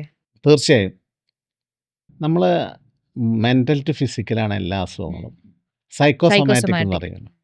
ഇപ്പോൾ പണ്ട് കാലത്ത് നമ്മൾ പറയും അങ്ങനൊരു ഇതില്ല. അങ്ങനെയാണ് ശാസ്ത്രം പറഞ്ഞിരുന്നത്. മനസ്സ് വേറെ ശരീരം വേറെ എന്ന് പറഞ്ഞു കഴിഞ്ഞാൽ നമ്മളൊരു എൻജിനെ പോലെയാണ്. ഹാർട്ട് വേറെ, ലിവർ വേറെ, കിഡ്നി വേറെ, അത് വേറെ, ഇത് വേറെ എന്ന് പറഞ്ഞിട്ടാണ്. പക്ഷേ ഇപ്പോഴൊക്കെ കുറച്ച് അക്സെപ്റ്റൻസ് വന്നിട്ടുണ്ട്. നമ്മൾ സോറിയാസിസ് എന്ന് പറഞ്ഞൊരു അസുഖം, അത് മെൻ്റലി ഇമോഷണൽ ആയിട്ടുള്ള ആൾക്കാരാണ് കൂടുതലായിട്ടും ഈ സോറിയാസിസിൻ്റെ സഫറിങ്സ് വരിക. ഇമോഷൻസ് കൂടുതലാകുമ്പോൾ സോറിയാസിസ് വരും. അതുപോലെ തന്നെ ഹൈപ്പർ ടെൻഷൻ, അതുപോലെ തന്നെ നമ്മുടെ പെപ്റ്റിക് അൾസർ പോലെയുള്ള അസുഖങ്ങളൊക്കെ എപ്പോഴും നമുക്ക് വരുന്നത് ഈ ഇമോഷനായിട്ട് ബന്ധപ്പെട്ടിട്ടാണ്. അത് നമ്മുടെ ശരീരത്തിൽ പല എൻസൈം, ഹോർമോൺസ് അതുപോലെയുള്ള പ്രൊഡക്ഷൻ കാരണമായിരിക്കും. അപ്പോൾ മെൻ്റലി നമ്മൾ നല്ല ഊർജ്ജത്തോടു കൂടി ഇരിക്കുകയാണെങ്കിൽ, എക്സാമ്പിൾ പറഞ്ഞാൽ രാവിലെ നമുക്ക് എഴുന്നേൽക്കാൻ ഒരു മടിയാണ് എല്ലാ ദിവസവും. ജോലിക്ക് പോകണ്ടേ, വീട്ടിലെ പണിയെടുക്കണ്ടേ, എല്ലാ കാര്യങ്ങളും ചെയ്യണ്ടേ. നേരെ മറിച്ച് നാളെ ഒരു ടൂറ് പോവാണ് നമ്മളെന്ന് വിചാരിക്കുക, നമുക്ക് അന്ന് രാത്രി ഉറങ്ങാൻ പറ്റില്ല. നമ്മളെല്ലാം പാക്ക് ചെയ്ത് പറഞ്ഞ സമയത്തിന് മുമ്പ് നമ്മൾ റെഡി ആയിരിക്കും. പക്ഷേ ഓഫീസിൽ പോകുമ്പോൾ എപ്പോഴും ലേറ്റ് ആയിട്ടാണ് പോവുക. ഇതാണ് മനസ്സിൻ്റെ പ്രത്യേകത. മനസ്സ് നന്നായിരിക്കുമ്പോൾ നമ്മുടെ ഈ സെറട്ടോണിൻ, ഓക്സിറ്റോസിൻ, ഡോപ്പാമിൻ പോലെയുള്ള ഹോർമോൺസ് കൂടുതൽ ഉൽപ്പാദിപ്പിക്കും. അതിന് വേണ്ടത് എന്താ വെച്ച് കഴിഞ്ഞാൽ ഹാപ്പി ആയിട്ടിരിക്കലും മാത്രമല്ല, മറ്റുള്ളവരെ സഹായിക്കുക. മറ്റുള്ളവരെ സഹായിക്കുക വെച്ചാൽ സാമ്പത്തികമായിട്ട് സഹായിച്ചാൽ പിന്നെ കാര്യങ്ങൾ പ്രശ്നമാവും. പിന്നെ അത് ഈ പറഞ്ഞ ഹോർമോൺസ് എല്ലാം ഉൽപ്പാദിപ്പിക്കുക. ദെൻ മൈൽഡായിട്ട് എക്സർസൈസ് ചെയ്യുക, ഫ്രണ്ട്ഷിപ്പ് മെയിൻറ്റെയിൻ ചെയ്യുക, തുടങ്ങിയ കാര്യങ്ങളൊക്കെ നമ്മൾ ചെയ്യുകയാണെങ്കിൽ നമ്മൾ ഹാപ്പി ആയിട്ടിരിക്കും. നമുക്ക് എന്തുകൊണ്ടാണ് ഹാപ്പിനെസ് കിട്ടുന്നത് അത് നമ്മൾ ചെയ്യാൻ ശ്രമിക്കുക. പിന്നെ എപ്പോഴും ഒരു പോസിറ്റീവ് തിങ്കിങ് വളരെ പ്രധാനപ്പെട്ടതാണ്. പോസിറ്റീവ് തിങ്കിങ് എന്ന് പറഞ്ഞാൽ ഞാൻ IVF കഴിഞ്ഞു, ഞാൻ ICSI കഴിഞ്ഞു, അല്ലെങ്കിൽ എനിക്ക് എൻഡോമെട്രിയോസ് ആണ്, എനിക്ക് AMH വളരെ കുറവാണ്, എനിക്കിനി ഉണ്ടാവില്ല എന്നുള്ളൊരു ചിന്തയാണെങ്കിൽ ഒരിക്കലും ഉണ്ടാവില്ല. നമുക്ക് എനിക്ക് ഉണ്ടാവും എന്നുള്ള പോസിറ്റീവ് തിങ്കിങ് വരുമ്പോൾ ഏത് കാര്യത്തിനും, നമ്മളൊരു പരീക്ഷ എഴുതാൻ പോകണം, ഞാൻ ജയിക്കില്ല, ഞാൻ എന്തായാലും തോൽക്കുള്ളൂ എന്ന് പറഞ്ഞിട്ടാണ് നമ്മൾ പരീക്ഷ എഴുതാൻ പോകണമെങ്കിൽ ഡെഫിനറ്റ്ലി അത് തോറ്റിരിക്കും. പക്ഷെ നമ്മൾക്ക് കുഞ്ഞുണ്ടാവും എന്നുള്ള പൂർണ്ണമായിട്ടുള്ളൊരു ഒരു വിശ്വാസം ഉണ്ടെങ്കിൽ നമ്മുടെ എനർജി ലെവൽസ് വ്യത്യാസപ്പെടും. എന്താ നമ്മുടെ ജീവൻ എന്ന് പറഞ്ഞാൽ, നമ്മൾ ജീവിച്ചിരിക്കുമ്പോഴും മരിച്ചു പോകുമ്പോഴും ഹാർട്ടും ലിവറും കിഡ്നി അല്ലാണ്ട് എന്താണ് നമ്മളിന്ന് നഷ്ടപ്പെടുന്നത്? അതാണ് എനർജി. ആ എനർജി കൃത്യമായിട്ട് വർക്ക് ചെയ്യുകയാണെങ്കിൽ നമുക്ക് മിറക്കിൾസ് ഉണ്ടാവും. അപ്പോൾ നമ്മൾ മെഡിസിൻ കഴിക്കുന്നതിനൊപ്പം തന്നെ നമ്മുടെ മൈൻഡ് നമ്മൾ നല്ല പോസിറ്റീവായിട്ട് വയ്ക്കുക. അപ്പോൾ എത്രയും പെട്ടെന്ന് നമുക്ക് റിസൾട്ട് കിട്ടും. സർ, അതുപോലെ ഈ PCOD അല്ലെങ്കിൽ PMOS അല്ലെങ്കിൽ എൻഡോമെട്രിയോസിസ്, ഇതൊക്കെ അല്ലെങ്കിൽ ഇൻഫെർട്ടിലിറ്റി കേസ്, ഇതൊക്കെ വളരെ കൂടുതലായിട്ട് ഇപ്പൊ കാണപ്പെടുന്നുണ്ട്. അതിന്റെ റീസൺ എന്താണെന്ന് ഡോക്ടർക്ക് തോന്നുന്നത്? ലൈഫ് സ്റ്റൈൽ കണ്ടീഷൻസ് ആണ്? എനിക്ക് തോന്നുന്നത് അത് കൂടുതലായിട്ട് കാണപ്പെടുന്നതിൻ്റെ അപ്പുറത്തേക്ക് കൂടുതലായിട്ട് ഡയഗ്നോസ് ചെയ്യപ്പെടാൻ തുടങ്ങി എന്നുള്ളതാണ്. ഇപ്പോൾ പണ്ട് കാലത്ത് നമുക്ക് അപ്പോൾ എക്സാമ്പിൾ പറഞ്ഞാൽ നമ്മൾ പറഞ്ഞ PMOS, ഉം. അതുപോലെ എൻഡോമെട്രിയോസിസ്, ബയലാറ്ററൽ ട്യൂബൽ ബ്ലോക്കേജ്, ചിലതരം ഫൈബ്രോയിഡുകൾ. അത് നമ്മൾ ഫൈബ്രോയിഡ് 3 തരം പറയും. അതിൽ യൂട്രസിനകത്തേക്ക് വളരുന്ന സബ്മ്യൂക്കസ് ഫൈബ്രോയിഡ് എന്ന് പറഞ്ഞ ഫൈബ്രോയിഡ് പലപ്പോഴും ഒരു കോൺട്രാസെപ്റ്റീവ് ഡിവൈസ് പോലെ വർക്ക് ചെയ്യും, ഗർഭിണിയാവാൻ സാധ്യത കുറയ്ക്കുകയും ചെയ്യും. ഉം. അതുപോലെ തന്നെ ട്യൂബൽ ബ്ലോക്കേജ് ഉണ്ടെങ്കിൽ ട്യൂബിനകത്ത് വെച്ചിട്ടാണ് നമ്മുടെ എഗ്ഗും സ്പേമും തമ്മിൽ ഫ്യൂസ് ആവുക. ഉം. അപ്പോൾ അവിടെ എന്തെങ്കിലും ബ്ലോക്ക് ഉണ്ടെങ്കിൽ നമുക്ക് കുഞ്ഞുങ്ങളുണ്ടാവാതിരിക്കാം. ദെൻ നമ്മൾ പറയുന്ന പലതരം എന്താ പറയുക, antibodies, anti cardiolipin, anti phospholipin antibodies, torch വേനൽ ആൻറ്റിബോഡീസ് തുടങ്ങിയവ ഉണ്ടെങ്കിൽ സ്ഥിരമായിട്ട് അവർക്ക് അബോർഷൻ ഉണ്ടാവും. ഉം. ചില ബ്ലഡ് ക്ലോട്ടിങ് ഫാക്ടേഴ്സൊക്കെ വന്നിട്ട്, അല്ലെങ്കിൽ ചില ആൻറ്റിബോഡീസ് വന്നിട്ട്. ഇതൊക്കെ പലപ്പോഴും ഡയഗ്നോസ് ചെയ്യപ്പെടാതെ പോകുന്നുണ്ട്. ഇപ്പോൾ ട്യൂബൽ ബ്ലോക്കേജിനെ സംബന്ധിച്ചിടത്തോളം അതിന് പ്രത്യേകിച്ചൊരു ലക്ഷണമില്ല. ഒരു മൈൽഡായിട്ടുള്ളൊരു പെയിൻ ചിലപ്പോൾ ഉണ്ടായെന്നല്ല, ചിലപ്പോൾ ഒരു വൈറ്റ് ഡിസ്ചാർജ് ഉണ്ടാവാം. വൈറ്റ് ഡിസ്ചാർജ് നമ്മുടെ നാട്ടുകാരിപ്പോഴും വിചാരിക്കണത് എന്താ, എല്ലുരുകി പോകാമെന്നാണ് വിചാരിക്കുന്നത്, അസ്ഥിചുക്കം എന്നാണ് വിചാരിക്കുന്നത്. അതിൻ്റെ അപ്പുറത്തേക്ക് അവിടെ ഒരു ഇൻഫെക്ഷൻ, ട്യൂബിലുള്ള ഒരു ഇൻഫെക്ഷൻ കാരണം, യൂട്രസിലുള്ള ഇൻഫെക്ഷൻ കാരണം, അതിൻ്റെ ഹീലിംഗ് നടക്കുമ്പോഴുള്ള സ്കാർ ഫോർമേഷൻ കാരണം ട്യൂബ് ബ്ലോക്കേജ് വരാം. ഇനിയിപ്പോൾ പാസ്റ്റായിട്ടുള്ള എന്തെങ്കിലും സർജറിക്ക് ശേഷം ഈ പറഞ്ഞ പോലെ ട്യൂബൽ ബ്ലോക്കേജ് വരാം. ചെറുപ്പകാലങ്ങളിലെ TB പോലെയുള്ള അസുഖങ്ങൾ കാരണം നമുക്ക് ട്യൂബൽ ബ്ലോക്കേജ് വരാം. പക്ഷേ ഇത് ചിലപ്പോൾ നമ്മൾ ഡയഗ്നോസ് ചെയ്യാൻ വിട്ടുപോകും. അതിൻ്റെ പ്രധാനപ്പെട്ട ഒരു കാരണം ഇതൊരു പെയിൻഫുൾ ആയിട്ടുള്ള പ്രൊസീജിയറാണ്, നമ്മൾ HSG എക്സ്റേ എന്ന് പറയുന്ന സംഗതി. അത് നമ്മൾ വായിച്ചറിഞ്ഞിട്ടും ബാക്കിയുള്ളവരെ നിന്ന് കേട്ടറിഞ്ഞിട്ടും അതെനിക്ക് ചെയ്യാൻ പേടിയാന്ന് പറയുന്ന പല പേഷ്യൻസും ഉണ്ട്. ഇപ്പോൾ എൻ്റെ അടുത്ത് കഴിഞ്ഞ 2 മാസം മുമ്പുള്ള ഒരു പേഷ്യൻറ്റ്, ഇവരെ കുറേ നാളായിട്ട് കാണാനില്ല. അപ്പോൾ എന്താ വെച്ച് കഴിഞ്ഞാൽ നമ്മൾ 4 മാസം മെഡിസിൻ കഴിച്ചാൽ ട്യൂബ് ബ്ലോക്ക് മാറിയോ ഇല്ലയോ എന്ന് HSG എക്സ്റേ എടുത്ത് നോക്കണം. അതാണ് നമ്മുടെ ട്രീറ്റ്മെൻറ്റിൻ്റെ ഒരു പ്രൊസീജിയർ പ്രോട്ടോക്കോൾ അങ്ങനെയാണ്. അപ്പോൾ ഇവർ വന്നില്ല. പിന്നെ 4 മാസം കഴിഞ്ഞ് ഒരാഴ്ചയോ 2 ആഴ്ചയോ കഴിഞ്ഞപ്പോൾ വന്നു.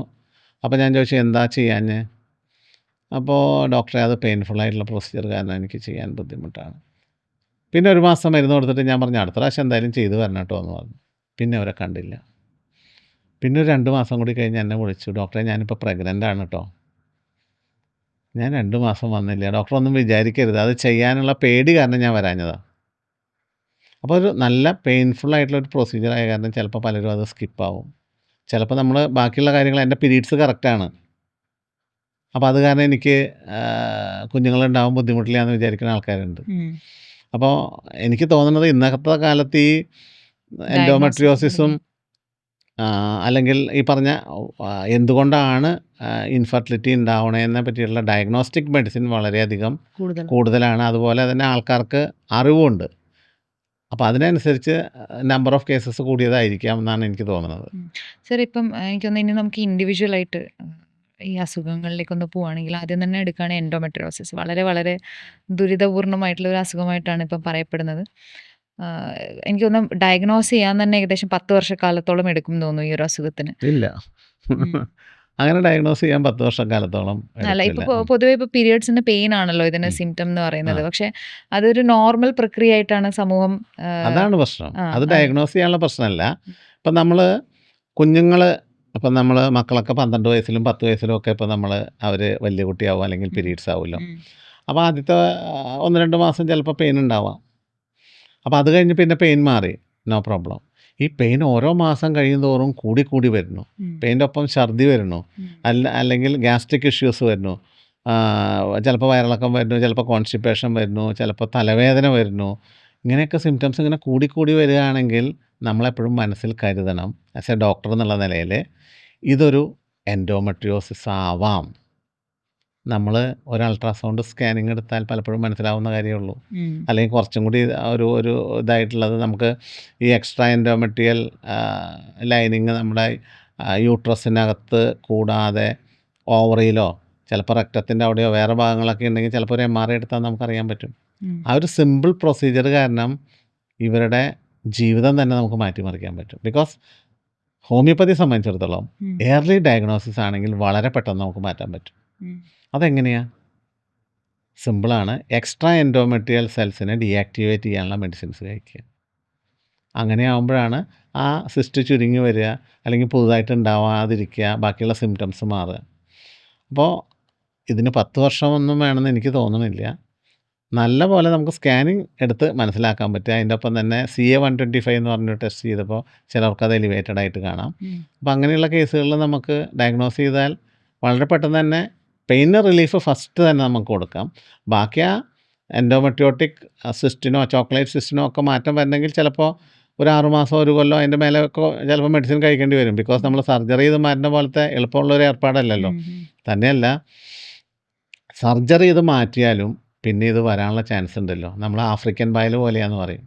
നമ്മൾ ഈ മഴക്കാലം തുടങ്ങുന്നതിന് മുമ്പ് മിക്കവാറും കുളങ്ങളൊക്കെ വറ്റിയ സമയത്ത് ആ പായലൊക്കെ മാറ്റി ക്ലീൻ ആക്കുന്ന ഒരു ഏർപ്പാട് നമ്മുടെ തെക്കൻ ജില്ലകളൊക്കെ ഉണ്ടെന്ന് എനിക്ക് തോന്നുന്നു. പക്ഷേ മഴക്കാലം തുടങ്ങിയാൽ ആ മാസം തന്നെ പായൽ നിറയും. എന്ന് പറഞ്ഞ പോലെ ഈ എൻഡോമെട്രിയൽ സെൽസ് ഒരെണ്ണം അവിടെ ഉണ്ടായാൽ മതി. അതിൽ നിന്ന് ഫ്ലറിഷ് ചെയ്ത് നമ്മുടെ ഹോർമോണൽ ആക്ടിവിറ്റി കാരണം ഫ്ലറിഷ് ചെയ്ത് വിത്തിൻ എ ഷോർട്ട് ടൈം ഈ സർജറി ചെയ്ത ലാപ്രോ ചെയ്ത ഒരു 90% ആൾക്കാർക്കും ഇത് തിരിച്ചു വരും. അപ്പോൾ നമ്മൾ ആ ഒരു ചികിത്സയെ കമ്പയർ ചെയ്യുമ്പോൾ ഹോമിയോപ്പതി കുറച്ചും കൂടി എഫക്റ്റീവാണ്. നമ്മൾ ഇപ്പോൾ ലോങ് ടൈം മരുന്ന് കഴിക്കണം. ലോങ് ടൈം കഴിച്ചാലും നമുക്ക് മാറിക്കൊണ്ടിരിക്കുകയാണെങ്കിൽ ഈ ലോങ് ടൈം കഴിക്കണമെങ്കിൽ ഈ പറഞ്ഞ അസുഖത്തിന് പറഞ്ഞ പ്രൊസീജിയറിനും വേണ്ട പൈസയൊന്നും നമുക്ക് വരുന്നില്ലല്ലോ. വിത്തൗട്ട് എനി സൈഡ് എഫക്റ്റ് നമുക്ക് മാറ്റാൻ പറ്റുമല്ലോ. അപ്പോൾ എൻഡോമെട്രിയോസിസ് ഡയഗ്നോസ് ചെയ്യാൻ കൂടുതൽ കാലമെടുക്കുന്നു എനിക്ക് തോന്നുന്നില്ല. ഈ സിംറ്റം ഉണ്ടെങ്കിൽ ഈവൺ നമ്മൾ സ്കാൻ ചെയ്തിട്ട് ഇത് കണ്ടെത്തിയില്ലെങ്കിൽ തന്നെയും എൻഡോമെട്രിയോസിൻ്റെ ട്രീറ്റ്മെൻറ്റ് കൊടുക്കാമല്ലോ നമുക്ക്. സർ, അപ്പോൾ സാറിൻ്റെ ഒരു എക്സ്പീരിയൻസിൽ ഇപ്പോൾ എൻഡോമെട്രിയോസിസ് സാർ ട്രീറ്റ് ചെയ്യുന്നുണ്ട്. നോർമൽ പ്രോട്ടോകോൾ എന്ന് പറയുന്നത് സർജറിയാണ്. അപ്പം അതല്ലാതെ ഹോമിയോപ്പതിയിൽ റിസൾട്ട് ഉണ്ടായിട്ടുള്ള ഒരു കേസോ അങ്ങനെ എന്തെങ്കിലും ഒന്ന് ഷെയർ ചെയ്യാമോ എൻഡോമെട്രിയോസിസിൽ? ഇപ്പോൾ സ്റ്റേജ് 3, 4 അങ്ങനെയൊക്കെ പോയിട്ടുള്ള വളരെ കോംപ്ലിക്കേറ്റഡ്. അതാണല്ലോ ഫസ്റ്റ് ഞാൻ പറഞ്ഞ കേസ്. എൻ്റെ ഫസ്റ്റ് എക്സ്പീരിയൻസ് പറഞ്ഞതില്ലേ, ഫ്രോസൺ പെൽവിസ് എന്നുള്ള രീതിയിൽ തന്നെയായി. എൻഡോമെട്രിയോസ് കാരണം യൂട്രസും ഓവറിയും അണ്ടാശയം എല്ലാം കൂടി ഒട്ടി പിടിച്ചിരിക്കുന്ന കേസുണ്ട്. ആ കേസിൽ എങ്ങനെയാണ് റിസൾട്ട് ഉണ്ടാവണം? സർ, അത് നാച്ചുറലായിട്ട് ബേസിക്കലി ഒരു ഫെർട്ടിലിറ്റി പെർസ്പെക്റ്റീവിലാണ് സാർ പറഞ്ഞത്. അതല്ലാതെ നമ്മളിപ്പോൾ ചോക്ലേറ്റ് സിസ്റ്റ് ചുരുങ്ങി പോവുക അങ്ങനത്തെ എന്തെങ്കിലും അതിലും കണ്ടീഷൻസ് ആണ്. ഇൻഫെർട്ടിലിറ്റിയുടെ കേസിലാണെങ്കിലും ഈ കേസിലാണെങ്കിലും ഈ എൻഡോമെട്രിയോട്ടിക് സിസ്റ്റ് ചുരുങ്ങിപ്പോയാൽ മാത്രമേ നമുക്ക് ഈ കാര്യങ്ങളൊക്കെ നടക്കുള്ളൂ. ഓക്കെ. അങ്ങനെയുള്ള കേസുകൾ നമ്മുടെ ഈ ചെറിയ ഇപ്പോൾ റീസെൻ്റ് ആയിട്ടുള്ളൊരു കേസ് നമുക്ക് ആ കുട്ടി പഠിച്ചുകൊണ്ടിരിക്കുന്ന കാലത്താണ് എൻ്റെ അടുത്ത് ഈ എൻഡോമെട്രിയോസിസിന് ചികിത്സയ്ക്ക് വരുന്നത്. അവർ ഏകദേശം എനിക്ക് തോന്നുന്നത് ഒരു 20 വയസ്സുള്ള സമയത്താണ് പെയിനായിട്ട് വന്നത്. അന്ന് ഡയഗ്നോസ് ചെയ്തപ്പോൾ എൻഡോമെട്രിയോസിസ് തന്നെയാണ്. സ്കാനിങ് എടുത്തു, MRI എടുത്തിട്ടുണ്ട്. അതിൻ്റെ റിസൾട്ടൊക്കെ നമ്മൾ സൂക്ഷിക്കണമല്ലോ. കാരണം എന്താ വെച്ച് കഴിഞ്ഞാൽ ഈ ശാസ്ത്രീയത പറയുമ്പോൾ നമുക്കത് പ്രൊഡ്യൂസ് ചെയ്യേണ്ടി വരുമല്ലോ. അവരങ്ങനെ ഒരു വർഷത്തിന് മേലെ നമ്മുടെ മരുന്നുകൾ കഴിച്ചു. പെയിനൊക്കെ നല്ലോണം ഭേദമായി, എൻഡോമെട്രിയോട്ടിക് സിസ്റ്റ് ചുരുങ്ങിപ്പോയി. അത് കഴിഞ്ഞൊരു 5 വർഷം കഴിഞ്ഞിട്ടാണ് ഇവർ വിവാഹിതയാവുന്നത്. വിവാഹിതയായി ഗൾഫിലായിരുന്നു. അവരവിടെ വെച്ച് നോക്കിയപ്പോൾ വീണ്ടും എൻഡോമെട്രിയോട്ടിക് സിസ്റ്റ് വന്നിട്ടുണ്ട്. പക്ഷേ ഈ ആദ്യത്തെ അത്രയ്ക്ക് വലിപ്പമില്ലായിരുന്നു. 1 ഇയർ അവർ വീണ്ടും പ്രഗ്നൻ്റായി. അപ്പോൾ അങ്ങനെ നമുക്ക് കുറേയധികം കേസുണ്ട്. ഇപ്പോൾ ചോദിക്കുമ്പോൾ പെട്ടെന്നൊരു കേസ് നമുക്ക് പറയാനൊരു ബുദ്ധിമുട്ട്, ഏത് കേസാണ് ഇങ്ങനെ എൻഡോമെട്രിയോട്ടിക് സിസ്റ്റ് മാറിയ ഇല്ല എന്നുള്ളത്. ധാരാളം കേസുകൾ നമ്മൾ എൻഡോമെട്രിയോട്ടിക് ഈ സിസ്റ്റ് കേസിൽ എൻഡോമെട്രിയോസിസിൽ പെയിൻ വളരെ മോശമായിരിക്കുമല്ലോ. അപ്പോൾ പെയിന് കുറവ് ഈ ഹോമിയോപ്പത്തിക് ട്രീറ്റ്മെന്റിലൂടെ തീർച്ചയായിട്ടും പെയിൻ നന്നായിട്ട് കുറയും. ബിക്കോസ് നമ്മൾ ഈ എൻഡോമെട്രിയോസ് എന്ന് പറഞ്ഞ അസുഖം കാരണം എനിക്ക് കുഞ്ഞുങ്ങളുണ്ടാവുമോ ഉണ്ടാവാതിരിക്കുമോ എന്നുള്ളതല്ല ലേഡീസിൻ്റെ കൺസേൺ. അവർക്ക് ആ പെയിൻ ഒന്ന് മാറുക, ഡേ ടു ഡേ ആക്ടിവിറ്റീസ് കൃത്യമായിട്ട് ചെയ്യുക, ഒന്ന് കൃത്യമായിട്ട് ഉറങ്ങുക, ഓഫീസിൽ പോവുക, ബാക്കിയുള്ള കാര്യങ്ങളാണ് ഒരു പരിധി വരെ അല്ലെങ്കിൽ ഒരു 90% ലേഡീസിന് അവരുദ്ദേശിക്കുന്ന കാര്യം. എനിക്കൊന്ന് എൻ്റെ ഡെയിലി റൂട്ടീൻ കറക്റ്റായിട്ട് ചെയ്യാന്നുള്ളത്. അത് വളരെ പെട്ടെന്ന് തന്നെ സാധിക്കും. ബിക്കോസ് നമ്മൾ ഈ ഹോർമോൺ ലൈക്ക് ഈ പ്രോസ്റ്റാഗ്ലാൻഡിൻ്റെ പ്രൊഡക്ഷൻ കാരണമാണ് മിക്കവാറും പെയിൻ ഉണ്ടാവണമെന്നാണ് പറയുന്നത്. അപ്പോൾ അതിൻ്റെ ഭാഗമായിട്ടുള്ള ബുദ്ധിമുട്ടുകൾ മാറും. അതുപോലെ നമ്മുടെ ഇമോഷണലായിട്ടുള്ള പ്രശ്നങ്ങൾ കാരണം പെയിൻ ഉണ്ടാവാം. പക്ഷേ നമ്മൾ വേദന എന്ന് ഡെയിലി പറയുമ്പോൾ കേൾക്കുന്നവർക്ക് വലിയ സുഖം ഉണ്ടാവില്ല. ഹസ്ബൻഡ് അടക്കമുള്ള ആൾക്കാർക്ക് വലിയ സുഖം ഉണ്ടാവില്ല. അപ്പോൾ വേദന എന്ന് പറയുമ്പോൾ ആൾ പറയും നിനക്ക് എന്നും വേദന തന്നെയുള്ളൂ. ഇത് കേൾക്കുമ്പോൾ നമ്മുടെ മനസ്സ് കുറച്ചും കൂടി അപ്സെറ്റ് ആവും. അപ്പോൾ വേദന ഡബിൾ ഫോൾഡ് ആവും. നേരെ മറിച്ച് ഹസ്ബൻഡ് വന്ന് ഒന്ന് മുടിയിലൊക്കെ ഒന്ന് തലോടി, മോളെ പോട്ടെ, നീ മരുന്ന് കഴിക്കുക, ലേശം ചൂടുവെള്ളം കുടിക്കുക എന്ന് പറയുമ്പോൾ നമ്മുടെ പെയിൻ കുറച്ച് റിലീഫ് കിട്ടും. അപ്പോൾ ആ ഒരു സപ്പോർട്ട് എന്തായാലും വേണം. സർ, അതുപോലെ ഈ ട്യൂബൽ ബ്ലോക്കേജിന് നോർമലി പറയുന്നത് IVF പോലെയുള്ള ഉം. ചികിത്സകളായിരിക്കുമല്ലോ. ട്യൂബൽ ബ്ലോക്കേജ് ഞാൻ സാറിനെ കുറിച്ച് ടെസ്റ്റിമോണിയൽസ് പോഡ്കാസ്റ്റ് ചെയ്യുന്നതിന് ഉം. മുമ്പേ ഒരു സെർച്ച് നടത്തിയപ്പോൾ ടെസ്റ്റിമോണിയൽസിൽ ഒരുപാട് പേര് വന്ന് പറയുന്നുണ്ടായിരുന്നു ഉം. ട്യൂബൽ ബ്ലോക്കേജ് മാറിപ്പോയിന്ന്. ഉം. ഇതെങ്ങനെയാണ് ഇത് സാധ്യമാവുന്നത്? ഇത് നമ്മൾ പറഞ്ഞല്ലോ, ഹോമിയോപ്പതിയിൽ ഒരിക്കലും ട്യൂബൽ ബ്ലോക്കേജ് എന്ന് പറഞ്ഞൊരു മരുന്ന് എഴുതി വെച്ചിട്ടുണ്ടാവില്ല. ഒരസുഖത്തിനെ പറ്റിയും ഒരസുഖത്തിൻ്റെ പേരല്ല അവിടെ എഴുതി വെക്കുക. ഇപ്പോൾ എക്സാമ്പിൾ പറഞ്ഞാൽ എന്തെങ്കിലും ഒരു കണ്ടീഷൻ വരുന്നു, പെട്ടെന്ന് ഇപ്പോൾ എന്താ പറയുക, നമ്മളൊരു അസുഖം വരുന്നു, അപ്പോൾ പറയും കോവിഡ് വരുന്നു, അല്ലെങ്കിൽ ഡെങ്കി ഫീവർ വരുന്നു, അപ്പോൾ തന്നെ ഹോമിയോപ്പതിക്കാർ പറയും ഞങ്ങൾക്ക് മരുന്നുണ്ട്. അപ്പോൾ ആൾക്കാർ ചോദിക്കും ഇവന്മാരെങ്ങനെയാണ് ഇത് പറയുമ്പോൾ തന്നെ പേര് കേൾക്കുമ്പോൾ തന്നെ ഞങ്ങൾക്ക് മരുന്നുണ്ടെന്ന് പറഞ്ഞാൽ ഞങ്ങൾ സിംറ്റമാറ്റിക്കാണ് ട്രീറ്റ്മെൻറ്റ് എന്ന് പറഞ്ഞല്ലോ. അപ്പോൾ ഇന്ന സിംറ്റം ഉണ്ടെങ്കിൽ ഇന്ന മരുന്നാണ് കൊടുക്കേണ്ടത്, ഇത്രയേ ഉള്ളൂ ഇതിൻ്റെ കാര്യം. അപ്പോൾ ഇനിയിപ്പോൾ ലോകത്ത് ഇനിയിപ്പോൾ എന്തൊക്കെ അസുഖങ്ങൾ വന്നാലും അതിൽ ഹോമിയോപ്പതിയിൽ മരുന്നുള്ളതിൻ്റെ കാര്യം ഞങ്ങൾ ഓൾറെഡി എല്ലാം കണ്ടുപിടിച്ച് വെച്ചിട്ടുണ്ട്. മെഡിസിൻസ് സിംറ്റമാറ്റിക്കലി ഇന്ന സിംറ്റം വന്നാൽ ഇന്ന അസുഖമാണ്, ഇന്ന അസുഖം എന്നല്ല, ഇന്ന മെഡിസിനാണ് കൊടുക്കുന്നത്. അവിടെ അസുഖത്തിൻ്റെ പേരിനെക്കാട്ടിയും കൂടുതൽ സിംറ്റമാറ്റിക് ആയിട്ട്. എന്തിനാണ് അസുഖത്തിൻ്റെ പേരപ്പോൾ നമ്മൾ മനസ്സിലാക്കുന്നത്? അസുഖത്തിൻ്റെ പേര് മനസ്സിലാക്കണം എപ്പോഴും മാനേജ്മെൻറ്റ് ആസ്പെക്റ്റിനാണ്. ഇപ്പോൾ നമ്മൾ വീണ്ടും എൻഡോമെട്രിയോസിലേക്ക് പോവുകയാണെങ്കിൽ നമ്മൾ അതിനെ മാനേജ് ചെയ്യാനായിട്ട് ഇൻഫ്ലമേഷൻ കുറയ്ക്കാനുള്ള കാര്യങ്ങൾ ചെയ്യുക. നമ്മൾ ഡേ ടു ഡേയിൽ കഴിക്കുന്ന പല ഫുഡുകളും, ഇപ്പോൾ ഗോതമ്പ്, ചോക്ലേറ്റ്, ബീഫ്, ദെൻ അങ്ങനെയുള്ള കുറേ കാര്യങ്ങൾ, കാപ്പി പോലെയുള്ള കാര്യങ്ങളൊക്കെ ഇൻഫ്ലമേഷൻ ഉണ്ടാക്കുന്നതാണ്. അപ്പോൾ ഇൻഫ്ലമേഷൻ ഉണ്ടാക്കുന്ന പ്രോഡക്ട്സ് കുറച്ച് കഴിഞ്ഞാൽ പെയിൻ കുറയാം. ഇൻഫ്ലമേഷൻ കുറയ്ക്കുന്ന പ്രോഡക്ട്സുകൾ എന്തൊക്കെയാണെന്ന് വെച്ച് കഴിഞ്ഞാൽ നമ്മൾ സിമ്പിളായിട്ട്, ഞാനെപ്പോഴും ഒരു പേഷ്യൻറ്റിനെ അഡ്വൈസ് ചെയ്യുമ്പോൾ ഏറ്റവും വിലക്കുറവിൽ കിട്ടുന്ന ഏറ്റവും നമുക്ക് ആക്സസിബിൾ ആയിട്ടുള്ള സാധനങ്ങൾ മാത്രമേ പറഞ്ഞു കൊടുക്കാറുള്ളൂ. അതിലേറ്റവും പ്രധാനപ്പെട്ടതാണ് മത്തങ്ങ, പംകിൻ. അതുപോലെ തന്നെ നമ്മൾ കോമൺ ആയിട്ട് കിട്ടുന്ന ഫിഷ്, മത്തി. ഇത് ഇൻഫ്ലമേഷൻ കുറയ്ക്കാൻ സഹായിക്കുന്നതാണ്. അപ്പോൾ അതിന് വേണ്ടിയിട്ടാണ് നമ്മൾ ഈ പറഞ്ഞ ഈ ഡയഗ്നോസിസിന് ഇമ്പോർട്ടൻസ്. ബാക്കി സിംറ്റം സിമിലാരിറ്റി വെച്ചിട്ടാണ്. അപ്പോൾ ട്യൂബ് ബ്ലോക്കിനെ പറ്റി നമ്മൾ തിരിച്ചു വന്നാൽ, ബൈലാറ്ററൽ ട്യൂബൽ ബ്ലോക്കേജിന് എപ്പോഴും ഈവൻ സർജറി ചെയ്താൽ പോലും മാറാൻ ബുദ്ധിമുട്ടാണെന്ന് പറയുന്നതാണ്. കാരണം അത് എഗെയിൻ ഇറ്റ് വിൽ റീഅപ്പിയർ. നമ്മൾ ആദ്യം പറഞ്ഞ മാതിരി ട്യൂബൽ ബ്ലോക്കേജിൻ്റെ കാരണങ്ങൾ ഇതിനു മുമ്പ് കഴിഞ്ഞിട്ടുള്ള സർജറികളാവാം, അല്ലെങ്കിൽ ട്യൂബർകുലോസിസ് ആവാം, അല്ലെങ്കിൽ ഇനി പെൽവിക് ഇൻഫ്ലമേറ്ററി ഡിസീസ് തന്നെയാവാം, ചെറിയ അസുഖങ്ങളായിരിക്കാം. അതിൻ്റെ ട്രീറ്റ്മെൻറ്റ് കഴിഞ്ഞ് വരുമ്പോൾ അവിടെ ഹീലിംഗ് പ്രോസസ്സ് നടക്കുമ്പോൾ ട്യൂബിനകത്ത് സ്കാർ ഫോർമേഷൻ വരും. ഈ സ്കാർ ഫോർമേഷനാണ് ട്യൂബൽ ബ്ലോക്കേജിൻ്റെ കാരണം. അപ്പോൾ ഹോമിയോപ്പതിയിൽ ധാരാളം മെഡിസിൻസ് ഉണ്ട് സ്കാർ ഫോർമേഷൻ അലിയിച്ച് കളയാനായിട്ട്, സ്കാർ ടിഷ്യൂ അലിയിച്ച് കളയാനായിട്ട്. അത് ആ പേഷ്യൻറ്റിൻ്റെ സിംറ്റംസും കൂടി കോറിലേറ്റ് ചെയ്തിട്ട്, ഇപ്പോൾ ട്യൂബർകുലോസിന് ശേഷമാണ് വന്നതെങ്കിൽ അതിന് പ്രത്യേകിച്ചൊരു മെഡിസിൻ ആയിരിക്കും. പെൽവിക് ഇൻഫ്ലമേറ്ററി ഡിസീസ് കഴിഞ്ഞിട്ട് വന്നാണെങ്കിൽ അതിന് പ്രത്യേകിച്ചൊരു മെഡിസിൻ ആയിരിക്കും. ഈവൻ എൻഡോമെട്രിയോസിൻ്റെ ഭാഗമായിട്ടും ട്യൂബൽ ബ്ലോക്കേജ് വരാമല്ലോ. അപ്പോൾ ആ മെഡിസിൻ കൊടുക്കുമ്പോൾ ഇത് സ്കാർ ഫോർമേഷൻ അലിഞ്ഞു പോകും. സർ, അതുപോലെ ഇപ്പം വളരെ സോഷ്യൽ മീഡിയയിലൊക്കെ എല്ലാവരും പറയുന്ന ഒരു വാക്കാണ് AMH. ഇപ്പോൾ സാറും പറഞ്ഞു AMHൻ്റെ കാര്യം. അപ്പോൾ എന്താണ് AMH? ഈ AMH കുറയുക എന്ന് പറഞ്ഞു കഴിഞ്ഞാൽ സ്ത്രീയെ സംബന്ധിച്ചിടത്തോളം ഫെർട്ടിലിറ്റിക്കപ്പുറം എന്താണ് അതിൻ്റെ സിഗ്നിഫിക്കൻസ്? AMH എന്ന് പറഞ്ഞാൽ ആൻറ്റി മുള്ളേറിയൻ ഹോർമോൺ. ഈ ഹോർമോൺസ് ഉൽപ്പാദിപ്പിക്കുന്നത് നമ്മുടെ അണ്ടാശയത്തിനകത്തുള്ള ഇമ്മച്ചർ ഫോളിക്കിളിൻ്റെ ഉള്ളിൽ നിന്നാണ്. ഇമ്മച്ചർ ഫോളിക്കിളിൻ്റെ ഗ്രാനുലോസ സെൽസ് എന്ന് ഉൽപ്പാദിപ്പിക്കുന്ന ഹോർമോൺസാണ് ഈ ഹോർമോൺസ്. ഈ ഹോർമോൺസിൻ്റെ അളവ് കുറഞ്ഞാൽ അതിൻ്റെ അർത്ഥം നമ്മുടെ കയ്യിലുള്ള അണ്ടത്തിൻ്റെ എണ്ണം കുറവാണെന്നാണ്. ഇപ്പോൾ വളരെ സിമ്പിളായിട്ട് പറഞ്ഞാൽ നമ്മൾ 1,00,000 രൂപ ബാങ്കിലിട്ടു, അതിൻ്റെ പലിശ നമുക്ക് കിട്ടുക ഒരു 600 രൂപയാണെന്ന് വിചാരിക്കുക. ഓരോ മാസം 1000 രൂപ വെച്ചെടുത്ത് അതൊരു 50,000 ആകുമ്പോൾ നമുക്ക് കിട്ടുന്ന പലിശ 300 രൂപയായിരിക്കും. പിന്നെയും കുറഞ്ഞ് 150, പിന്നെ ലാസ്റ്റ് 0 ആയിത്തീരും. എന്ന് പറഞ്ഞ മാതിരി ഒരു സ്ത്രീ അമ്മയുടെ വയറ്റിൽ ഡെവലപ്പ് ചെയ്യുമ്പോഴാണ് എത്ര എഗ്ഗ് ഉണ്ടെന്ന് അവിടെ, അല്ലെങ്കിൽ എത്ര ഫോളിക്കിൾ ഉണ്ടെന്ന് അവിടെ ഇംപ്രിൻ്റ് ചെയ്ത് വെക്കുക. പിന്നെ വലുതായി സ്ത്രീ വലുതായി അവൾ മെൻസ്ട്രേറ്റ് ചെയ്യുമ്പോൾ ഓരോ മാസവും ഓരോ എഗ്ഗ് പുറത്ത് വരും. ഓരോ മാസവും ഓരോ എഗ്ഗ് പുറത്ത് വരും. ഈ ഓരോ എഗ്ഗ് പുറത്ത് വരുന്നതിനനുസരിച്ചും അതിൻ്റെ കൂടെ കുറേ എഗ്സ് നമുക്ക് നഷ്ടപ്പെടും. അപ്പോൾ ഈ AMHൻ്റെ അളവ് പതുക്കെ കുറഞ്ഞു വരും. നമ്മൾ 20s നമുക്ക് ഏറ്റവും കൂടുതൽ എഗ്ഗ് നമ്മുടെ കയ്യിൽ ഉണ്ടാവുക. പിന്നെ അത് ഒരു 28 അല്ലെങ്കിൽ 30 എത്തുമ്പോഴേക്കും എഗ്ഗിൻ്റെ അളവ് കുറച്ചും കൂടി കുറയും. ഒരു 40s എത്തുമ്പോഴേക്കും നല്ലോണം കുറയും. നമ്മൾ നോർമലി 2.52 അല്ലെങ്കിൽ 2.22 ഒരു 4.5 വരെ നാനോഗ്രാം പെർ മില്ലി ലിറ്ററാണ് ഇതിൻ്റെ നോർമൽ അളവ് പറയുക. പക്ഷെ അത് കൂടിയാലും പ്രശ്നമാണ്. കൂടിക്കഴിഞ്ഞാൽ നമ്മൾ ഈ PCOS. Polycystic ovarian disease PMOS എന്ന് പറയുന്ന അസുഖത്തിലാണ് ഇപ്പോൾ കൂടുതലായിട്ട് കാണുക. അപ്പോൾ അത് കൂടിയാൽ അതിൻ്റെ അർത്ഥം കൂടുതൽ ഇമ്മച്ചുവർ ഫോളിക്കിൾ ഉണ്ടെന്നുള്ളതാണ്. നമ്മുടെ ഇപ്പോഴത്തെ ചോദ്യം ഈ AMH കുറഞ്ഞാലുള്ള കാര്യം.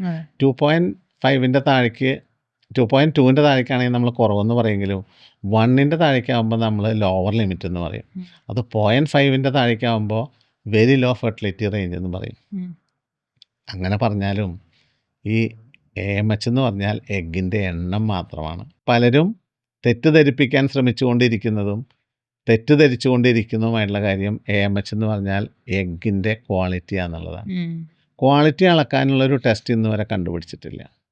നമുക്ക് കണ്ടുപിടിക്കാനായിട്ട് ഒരു മാർഗം നമ്മൾ IVF ഒക്കെ ചെയ്യുമ്പോൾ എഗ്ഗ് പുറത്തേക്ക് എടുത്ത് അതിൻ്റെ അനാലിസിസ് ചെയ്യുമ്പോൾ നമുക്ക് കുറച്ച് കാര്യങ്ങൾ അറിയാമെങ്കിലും ഇത് കൃത്യമായിട്ട് എഗ്ഗും സ്പേമും തമ്മിൽ യോജിപ്പിച്ച് അതൊരു ഒരു ഭ്രൂണമായി കഴിഞ്ഞ് കഴിഞ്ഞാൽ അതിൻ്റെ 5ാമത്തെ ദിവസം മറ്റോ ടെസ്റ്റ് ചെയ്യുമ്പോഴാണ് ആ ഘടനയെപ്പറ്റി കൃത്യമായിട്ട് അറിയാമെന്നാണ് പറയുക. അപ്പോൾ നമുക്കല്ലാതെ നമുക്ക് ഈ എഗ്ഗിൻ്റെ ക്വാളിറ്റി മനസ്സിലാക്കാനുള്ളൊരു ടെസ്റ്റ് ഇല്ല. പക്ഷേ നമ്മളിപ്പോൾ ചെയ്യുന്ന കാര്യം എന്താ വെച്ച് കഴിഞ്ഞാൽ AMHൻ്റെ കൂടെ AFC ആൻഡ്രൽ ഫോളിക്കുലർ കൗണ്ട് ഈ മാസം നിങ്ങളുടെ കയ്യിൽ എത്ര നല്ല ഫോളിക്കിളുകളുണ്ട്, അതൊരു 10ന് മേലെയുള്ളതാണ് എപ്പോഴും നല്ലതെന്ന് പറയാം. അതുപോലെ തന്നെ ഞാൻ മുമ്പേ പറഞ്ഞ FSH എന്ന് പറഞ്ഞ ഹോർമോൺ അതൊരു 12ൽ താഴെ നിൽക്കുക പീരീഡ്സിൻ്റെ സെക്കൻഡ് ഡേ നോക്കുമ്പോൾ.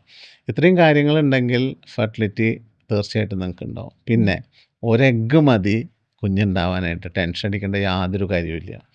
ഒരെഗ്ഗ് ഉണ്ടെങ്കിൽ നിങ്ങൾക്ക് നാച്ചുറലായിട്ട് കുഞ്ഞുണ്ടാവും. ബിക്കോസ് നമ്മളെപ്പോഴും പറയും natural selection is superior than artificial selection. അപ്പോൾ ഞാൻ മുമ്പേ പറഞ്ഞ മാതിരി നമ്മൾ മുമ്പേ ഡിസ്കസ് ചെയ്ത മാതിരി അതിൻ്റെ ഒപ്പം എനിക്കുണ്ടാവും എന്നുള്ളൊരു പോസിറ്റീവ് തിങ്കിങ് കൂടി ഉണ്ടെങ്കിൽ ഡെഫിനറ്റ്ലി നടന്നിരിക്കും. സർ, അത് ഇപ്പോൾ ഈ ഇൻഫെർട്ടിലിറ്റീൻ്റെ കാര്യം പറയുമ്പോഴാണ് പൊതുവേ AMH കോറിലേറ്റഡ് ആവുന്നതെങ്കിലും സപ്പോസ് AMH ഇപ്പോൾ സാർ നേരത്തെ ഒരു കേസ് പറഞ്ഞു 0.1. അപ്പോൾ അത് 0.1 AMH 28 വയസ്സിലെന്ന് പറഞ്ഞു. അപ്പോൾ അതെന്താണ് ബേസിക്കലി ഇൻഡിക്കേറ്റ് ചെയ്യുന്നത്? അവർ പെട്ടെന്ന് മെനോപോസ് ആവും എന്നുള്ളതാണോ? ഇൻഫെർട്ടിലിറ്റിക്ക് അപ്പുറം എന്താണ് അതിൻ്റെ ഒരു മീനിങ്? ജനിതകപരമായിട്ടുള്ളൊരു കാരണമായിരിക്കും. അങ്ങനെയുള്ളവർ എത്രയും പെട്ടെന്ന് തന്നെ നമ്മളൊരു ഫെർട്ടിലിറ്റി ട്രീറ്റ്മെൻറ്റിലേക്ക് കടക്കേണ്ടതാണ്. ഇപ്പോഴത്തെ സാഹചര്യത്തിൽ എനിക്ക് തോന്നുന്നത് നമ്മൾ വിവാഹം കഴിക്കുന്ന പ്രായം കുറച്ച് കൂടിപ്പോയി. ഇപ്പോൾ മുമ്പേ ചോദിച്ചൊരു ചോദ്യം ഉണ്ടല്ലോ, ഈ പറഞ്ഞ ഫെർട്ടിലിറ്റി ഇഷ്യൂസ് കൂടാനുള്ള ഒരു പ്രധാനപ്പെട്ട ഒരു കാരണം വിവാഹപ്രായം കൂടിയതാണ്. നമ്മളൊരു 30 വയസ്സിൽ വിവാഹം കഴിക്കണം, പിന്നെ വിചാരിക്കണം ഒരു 2 കൊല്ലം സെറ്റാവട്ടെ, അല്ലെങ്കിൽ ഒന്ന് ജീവിതം അടിച്ചു പൊളിക്കാം, അതിന് ശേഷം കുഞ്ഞാവണമെന്ന് വിചാരിക്കുമ്പോൾ എഗ്ഗിൻ്റെ എണ്ണം കുറവായതിനെ സംബന്ധിച്ചിടത്തോളം ഒരു വലിയൊരു റിസ്ക് ആയിട്ട് തീരും. അപ്പോൾ നമ്മളിപ്പോൾ 30 വയസ്സ് കഴിഞ്ഞ് വിവാഹം കഴിക്കുന്ന സ്ത്രീകളെ സംബന്ധിച്ചിടത്തോളം പ്രത്യേകിച്ച് അവർ ഫസ്റ്റ് ഓഫ് ആൾ എല്ലാ ടെസ്റ്റുകളും ചെയ്യുക. ഫെർട്ടിലിറ്റി സംബന്ധമായുള്ള എല്ലാ ടെസ്റ്റും ചെയ്ത് ഞങ്ങൾക്കൊരു കുഴപ്പമില്ല എന്ന് മനസ്സിലാക്കി കഴിഞ്ഞാൽ നിങ്ങൾ എത്ര കൊല്ലം വേണമെങ്കിൽ നമുക്ക് പ്ലാൻ ചെയ്യണത് മാറ്റി വയ്ക്കാം. അല്ലെങ്കിൽ എത്രയും പെട്ടെന്ന് തന്നെ നമ്മൾ ചെയ്യണം. സർ, അതുപോലെ ഈ മെനോപോസ് എത്തുമ്പോഴുള്ള പ്രശ്നങ്ങൾ അല്ലെങ്കിൽ പെരിമെനോപോസൽ സിംറ്റംസ് ഒരുപാട് സ്ത്രീകളിൽ ഉണ്ടാവുമല്ലോ. അപ്പോൾ അവർക്ക് ഹോമിയോപ്പതിയിലുള്ള സാധ്യതകൾ എന്താ? ഈ മെനോപോസുമായിട്ട് സംബന്ധിച്ച് നമുക്ക് സ്ത്രീകൾക്ക് കുറേയധികം ബുദ്ധിമുട്ടുകൾ അനുഭവപ്പെടുന്നുണ്ട്. പ്രത്യേകിച്ച് ഹോർമോണലായിട്ടുള്ള ചേഞ്ചസ് വരുമ്പോൾ മനസ്സാണ് ഏറ്റവും പ്രധാനപ്പെട്ട ഒരു പ്രശ്നം ഉണ്ടാക്കുക. ഒരു ദേഷ്യം പെട്ടെന്ന് വരിക, സങ്കടം വരിക, ചെറിയ കാര്യത്തിന് പൊട്ടിത്തെറിക്കുക തുടങ്ങിയ കാര്യങ്ങളൊക്കെ ഉണ്ടാവും. അതിൻ്റെ കൂടെ തന്നെ ഈസ്ട്രജൻ നമുക്ക് കുറയണതിൻ്റെ ഭാഗമായിട്ടുള്ള ബുദ്ധിമുട്ട്, ഡ്രൈനസ് ഉണ്ടാവുക, ദെൻ ഹോട്ട് ഫ്ലഷസ് എന്ന് പറയില്ലേ, നമ്മുടെ ശരീരം പെട്ടെന്ന് ചൂട് തോന്നുക. മറ്റുള്ളവർ തണുപ്പ് എന്ന് പറയുമ്പോൾ നമ്മൾ ചൂടെന്ന് പറയും, ഭയങ്കര ചൂട്, വിയർപ്പ്, മൂഡ് സ്വിങ്സും ഒക്കെ ഭയങ്കര പ്രശ്നങ്ങൾ. പിന്നെ കുട്ടികളൊക്കെ ഏകദേശം പഠിച്ച് ഒരു 10, 18, 20 വയസ്സൊക്കെ ഉണ്ടാവും ആ സമയത്ത്. അപ്പോൾ അവർ നമ്മൾ പറയുന്നത് കേൾക്കണില്ല, അല്ലെങ്കിൽ ഹസ്ബൻഡ് എന്നെ പണ്ടത്തെ പോലെ കൺസിഡർ ചെയ്യുന്നില്ല തുടങ്ങി കുറേയധികം പ്രശ്നങ്ങൾ ഈ പറഞ്ഞ ഈ മെനോപോസിനോടനുബന്ധിച്ച് അല്ലെങ്കിൽ മെനോപോസ് തുടങ്ങുന്ന കാലഘട്ടങ്ങളുണ്ടാവാം. പിന്നെ ഈ ഫെർട്ടിലിറ്റി ആയിട്ട് ബന്ധപ്പെട്ട് നോക്കുമ്പോൾ തന്നെ കുഞ്ഞുങ്ങളില്ലെങ്കിൽ ആ സമയത്ത് ഇനി എനിക്ക് ഉണ്ടാവില്ല എന്നുള്ളൊരു തോന്നൽ എന്ന് പറഞ്ഞാൽ അത് നമുക്കൊരിക്കലും നമുക്ക് കൺസിഡർ ചെയ്യാൻ പറ്റാത്തൊരു സംഗതിയാണ്. അപ്പോൾ അതൊക്കെയാണ് ഇതിൻ്റെ ലക്ഷണങ്ങൾ. സർ, അതിൽ ഇത്തരം സിംറ്റംസ് നമുക്ക് ഹോമിയോപ്പതിയിലൂടെ നമുക്ക് കുറച്ച് കൊണ്ടുവരാൻ പറ്റുമോ? തീർച്ചയായിട്ടും കുറച്ച് കൊണ്ടുവരാൻ പറ്റും. കാരണം ഈ മെൻ്റൽ ടു ഫിസിക്കൽ എന്ന് പറയുന്നത് ഹോമിയോപ്പതിയുടെ മുഖമുദ്ര തന്നെയാണ്. അപ്പോൾ ഏതൊരു പേഷ്യൻറ്റിനെ നമ്മൾ നോക്കുമ്പോഴും മൈൻഡ് സിംപ്റ്റംസും ഈ പറഞ്ഞ പോലത്തെ സിംപ്റ്റംസും ഒക്കെ നോക്കുമ്പോൾ നമ്മൾ ഈസ്ട്രജൻ്റെ ലെവലിൽ ചെറിയ മാറ്റങ്ങൾ വരുത്തിയാൽ മതി. മെഡിസിൻ കഴിച്ച് കുറച്ച് നമ്മുടെ ബോഡിയെ കൊണ്ട് തന്നെ ഈസ്ട്രജൻ പ്രൊഡ്യൂസ് ചെയ്യുക. അതുപോലെ തന്നെ നമുക്ക് കുറച്ച് ഈ മുളപ്പിച്ച ചെറുപയർ പോലെയുള്ള സാധനങ്ങളൊക്കെ കഴിക്കുകയാണെങ്കിൽ, സ്പ്രൗട്ട് കഴിക്കുകയാണെങ്കിൽ കുറച്ച് ഫൈറ്റോ ഈസ്ട്രജൻസ് കിട്ടും. പ്ലസ് വൈറ്റമിൻ ഡി എന്ന് പറഞ്ഞ സാധനം വളരെ ഇമ്പോർട്ടൻ്റ് ആണ്. വൈറ്റമിൻ ഡി നമ്മുടെ മൈൻഡിനെ നന്നായിട്ട് ഈ മൂഡ് സ്വിങ്സിനൊക്കെ വളരെ നല്ലൊരു മെഡിസിനാണ്. അതുപോലെ തന്നെ നമ്മൾ കുറച്ച് മുമ്പേ പറഞ്ഞ AMH കുറവിൻ്റെ കാര്യം പറഞ്ഞല്ലോ, അവർക്കും ഇത് സപ്ലിമെൻറ്റ് ചെയ്യണത് നല്ലതാണ്. ഈ പറഞ്ഞ ഈ മെനോപോസ് എടുക്കുന്നവർക്കൊക്കെ ഇങ്ങനെയുള്ള ഹോർമോൺസിൻ്റെ ബാലൻസ് കിട്ടാൻ വേണ്ടിയിട്ട് വൈറ്റമിൻ ഡിനെ നമ്മളൊരു ഹോർമോൺ എന്നാണ് പറയുക. അപ്പോൾ അതും കൂടി സപ്ലിമെൻറ്റ് ചെയ്താൽ വളരെയധികം മാറ്റങ്ങളുണ്ടാവും. സർ, ഈ ഞാനൊന്ന് ജസ്റ്റ് പുറകിലേക്കൊന്ന് പോവാണെങ്കിൽ ഈ AMHൻ്റെ കാര്യം പറഞ്ഞപ്പം ഈ AMH ഹോമിയോപ്പത്തിക് മെഡിസിനിലൂടെ കൂടാൻ സാധ്യതയുണ്ട്? അതൊരു വല്ലാത്ത ക്വസ്റ്റ്യനാണ്. കാരണം എന്താ വെച്ച് കഴിഞ്ഞാൽ സയൻറ്റിഫിക്കലി സ്പീക്കിംഗ് കൂടില്ല എന്ന് പറഞ്ഞാൽ അല്ല, ഞാനത് ചോദിക്കാൻ കാരണം എന്താണെന്ന് വെച്ചാൽ ഞാനൊരു ടെസ്റ്റിമോണിയൽ കണ്ടു സാറിൻ്റെ സൈറ്റിൽ കൂടി എന്ന് പറയും. അപ്പോൾ ശാസ്ത്രീയമായിട്ട് പറഞ്ഞാൽ കൂടാൻ പാടില്ല. ബിക്കോസ് നമ്മൾ അമ്മയുടെ വയറ്റിലൊരു സ്ത്രീ ജനിക്കുമ്പോഴാണ് എത്ര എഗ്ഗ് ഉണ്ടെന്ന് അവിടെ കോഡ് ചെയ്ത് വെച്ചിട്ടുണ്ടാവുക. അത് ഓരോ വർഷം കഴിയുന്തോറും കുറഞ്ഞു വരല്ലാതെ കൂടാൻ പാടില്ല. പക്ഷേ നമ്മുടെ മെഡിസിൻ കഴിച്ച പലർക്കും റിസൾട്ടുകളിലും മാറ്റങ്ങൾ കാണുന്നുണ്ട്. ഇപ്പോൾ 1-2 പേർക്കൊക്കെ ആണെങ്കിൽ നമുക്ക് മനസ്സിലാക്കാം ഇത് ലാബോറട്ടറി എററാണെന്നുള്ളത്. അപ്പം അതിന് വേണ്ടിയിട്ട് നമ്മൾ സ്ഥിരമായിട്ട് ഒരു ലാബിൽ തന്നെ ടെസ്റ്റ് ചെയ്യുമ്പോൾ കുറച്ചൊക്കെ വ്യത്യാസങ്ങൾ കാണാറുണ്ട്. അത് ശാസ്ത്രീയമായിട്ട് പറയാൻ എനിക്ക് ഒരു ബുദ്ധിമുട്ടുണ്ട്. കാരണം കുറച്ചും കൂടി പേപ്പേഴ്സ് എൻ്റെ കയ്യിലായി കഴിഞ്ഞാൽ, കുറച്ചും കൂടി നമ്മൾ ആ ഡോക്യുമെൻ്റ് ചെയ്ത് കഴിഞ്ഞാൽ നമുക്ക് പറയാം. എനിക്ക് തോന്നുന്നത് ഈ എഗ്ഗിൻ്റെ ക്വാളിറ്റി വർദ്ധിക്കുമ്പോൾ അതിലുള്ള ഈ ആൻറ്റിമുള്ളേറിയൻ ഹോർമോണിൻ്റെ പ്രൊഡക്ഷൻ ഉള്ള അണ്ടത്തുനിന്ന് അല്ലെങ്കിൽ ഉള്ള ഫോളിക്കിളിൽ നിന്ന് കൂടുതലുണ്ടാവാം. അത് കാരണം ആയിരിക്കാം ചിലപ്പോൾ. ഇതൊക്കെ ശാസ്ത്രീയമായിട്ട് കണ്ടുപിടിക്കേണ്ട കാര്യങ്ങളാണ്. ഒരു ഡോക്ടർ എന്നുള്ള നിലയിൽ നമുക്ക് അതിനെപ്പറ്റി അറിയില്ല. പക്ഷേ പലർക്കും മാറ്റം കാണാറുണ്ട്. മാറ്റം കണ്ട് ഗർഭിണിയാവാറുണ്ട്. ഇപ്പോൾ നമ്മൾ 0.1 ഉള്ള ആൾ പറഞ്ഞില്ലേ, അവരെ പിന്നെ ചെക്ക് ചെയ്തപ്പോൾ കൂടുതലായിട്ട് തന്നെയാണ് അവർ ഗർഭിണിയായിട്ടുള്ളത്. അതിൻ്റെ റിസൾട്ടുകളുണ്ട്. ആദ്യം ചെയ്തത് ഒരു ഫെർട്ടിലിറ്റി സെൻ്റർ ആണെങ്കിൽ പിന്നെ ചെയ്തത് നമ്പർ 1 ലാബുകൾ തന്നെയാണ് ചെയ്തിട്ടുള്ളത്. അപ്പോൾ നമുക്കത് to be find out. Sir, വളരെ കൺസർവേറ്റീവ് ആയിട്ടുള്ള ഒരു സൊസൈറ്റിയിൽ തന്നെയാണ് നമ്മളിപ്പോഴും ജീവിക്കുന്നതെന്ന് ഞാൻ വിശ്വസിക്കുന്നുണ്ട്. അപ്പോൾ അതുകൊണ്ട് ഇപ്പം നമ്മൾ സ്ത്രീകളുടെ ഗൈനക്കോളജിക്കൽ ഡിസോർഡേഴ്സിനെ കുറിച്ച് നമ്മൾ പറഞ്ഞു. പക്ഷേ പുരുഷ വന്ധ്യത അല്ലെങ്കിൽ മെയിൽ ഇൻഫെർട്ടിലിറ്റി എന്ന് പറയുന്നതും ഒരു വളരെ അധികം ടച്ച് ചെയ്യപ്പെടാത്തൊരു മേഖലയാണെന്ന് എനിക്ക് തോന്നിയിട്ടുണ്ട്. അപ്പോൾ എന്താണ് സർ മെയിൽ ഇൻഫെർട്ടിലിറ്റി? എന്തൊക്കെയാണ് അതിൻ്റെ പ്രശ്നങ്ങൾ? ഇപ്പം പലപ്പോഴും സ്ത്രീകൾ പിന്നെയും ആക്സെപ്റ്റൻസ് ഉള്ളവരാണെന്ന് എനിക്ക് തോന്നിയിട്ടുണ്ട് ഈ ഇൻഫെർട്ടിലിറ്റീൻ്റെ കാര്യത്തിൽ. ശരി, എനിക്കൊരു പ്രശ്നമുണ്ട്, പക്ഷെ എത്രത്തോളം ആക്സെപ്റ്റൻസ് പുരുഷന്മാരിൽ ഉണ്ട്? അപ്പോൾ അത് എനിക്കറിയില്ല, ഡോക്ടർക്കേ അറിയാൻ പറ്റുള്ളൂ, ഇഷ്ടംപോലെ പേഷ്യൻസ് ഉള്ളതുകൊണ്ട്. അപ്പോൾ അതൊന്ന് വളരെ ഇമ്പോർട്ടൻ്റ് ആയിട്ടുള്ളൊരു ക്വസ്റ്റ്യനാണിത്. നമ്മൾ ആണുങ്ങളെ സംബന്ധിച്ചിടത്തോളം നമ്മൾ എത്ര വിദ്യാഭ്യാസം നേടിയാലും എത്ര കാര്യങ്ങൾ ചെയ്താലും കുറച്ച് പേർക്ക് കേട്ടോ, എല്ലാവർക്കും അല്ല, കുറച്ച് പേർക്ക് എനിക്കൊരു കംപ്ലൈൻറ്റും ഇല്ല. എനിക്ക് സെക്ഷൽ ഡ്രൈവ് നന്നായിട്ടുണ്ട്, എനിക്ക് ഇറക്ഷൻ പ്രോബ്ലം ഒന്നുമില്ല, സെമൻ പുറത്ത് വരുന്നുണ്ട്, എനിക്ക് കംപ്ലൈൻ്റ് ഇല്ല എന്ന് വിചാരിക്കുന്ന ആളും ഭൂരിഭാഗം ആണുങ്ങളും.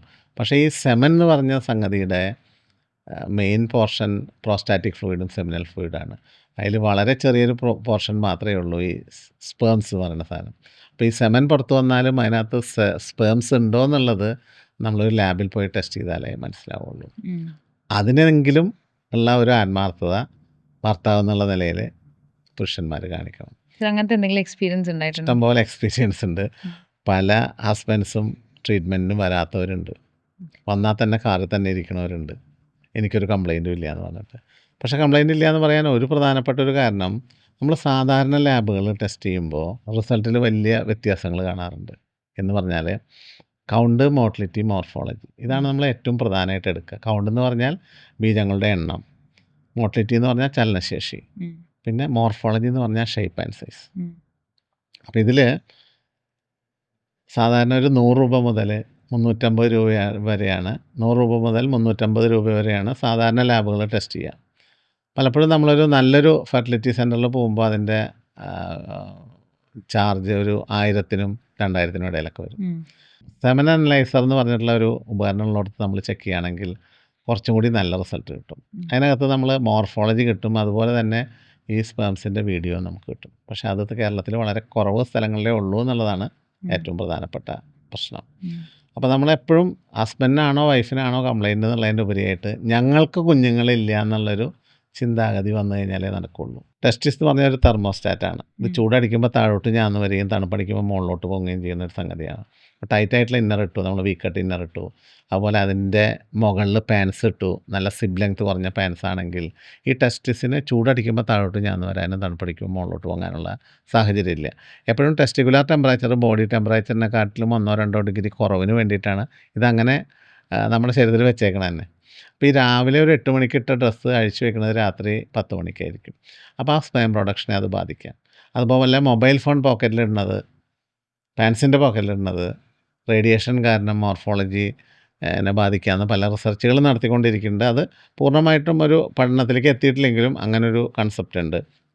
അതുപോലെ നമ്മളിന്ന് കഴിക്കുന്ന ഫുഡിൽ പ്രത്യേകിച്ച് വിഷാംശം കലർന്ന ഫുഡുകളുണ്ടല്ലോ. അപ്പോൾ എപ്പോഴും ഞാൻ പറയാം, നമ്മൾ അണ്ടിപ്പരിപ്പ്, ബദാം, ഈത്തപ്പഴമൊക്കെ കഴിച്ച് കഴിഞ്ഞാൽ കൗണ്ടിന് നല്ലതാണെന്ന് എല്ലാവരും പറയുമെങ്കിലും അതിനകത്തുള്ള പെസ്റ്റിസൈഡ്സും പ്രിസർവേറ്റീവ്സും പലപ്പോഴും അതിന് നേരെ റിവേഴ്സായിട്ടുള്ള ആക്ഷൻ ഉണ്ടാക്കുക. അപ്പോൾ അതൊക്കെ നമ്മൾ ശ്രദ്ധിക്കണം. അതുപോലെ തന്നെ എപ്പോഴും ഒരു ഫെർട്ടിലിറ്റി ഇഷ്യൂസ് വരുമ്പോൾ നമ്മൾ പറഞ്ഞ മാതിരി ഗൈനക്കോളജിക്കൽ എന്നാണ് പറഞ്ഞത്, സ്ത്രീക്ക് മാത്രമുള്ള കാര്യമല്ല അത് പുരുഷൻ്റെയും കൂടി കാര്യമെന്ന് മനസ്സിലാക്കി നല്ല ലാബിൽ സെമൻ അനാലിസിസ് ചെയ്യുക.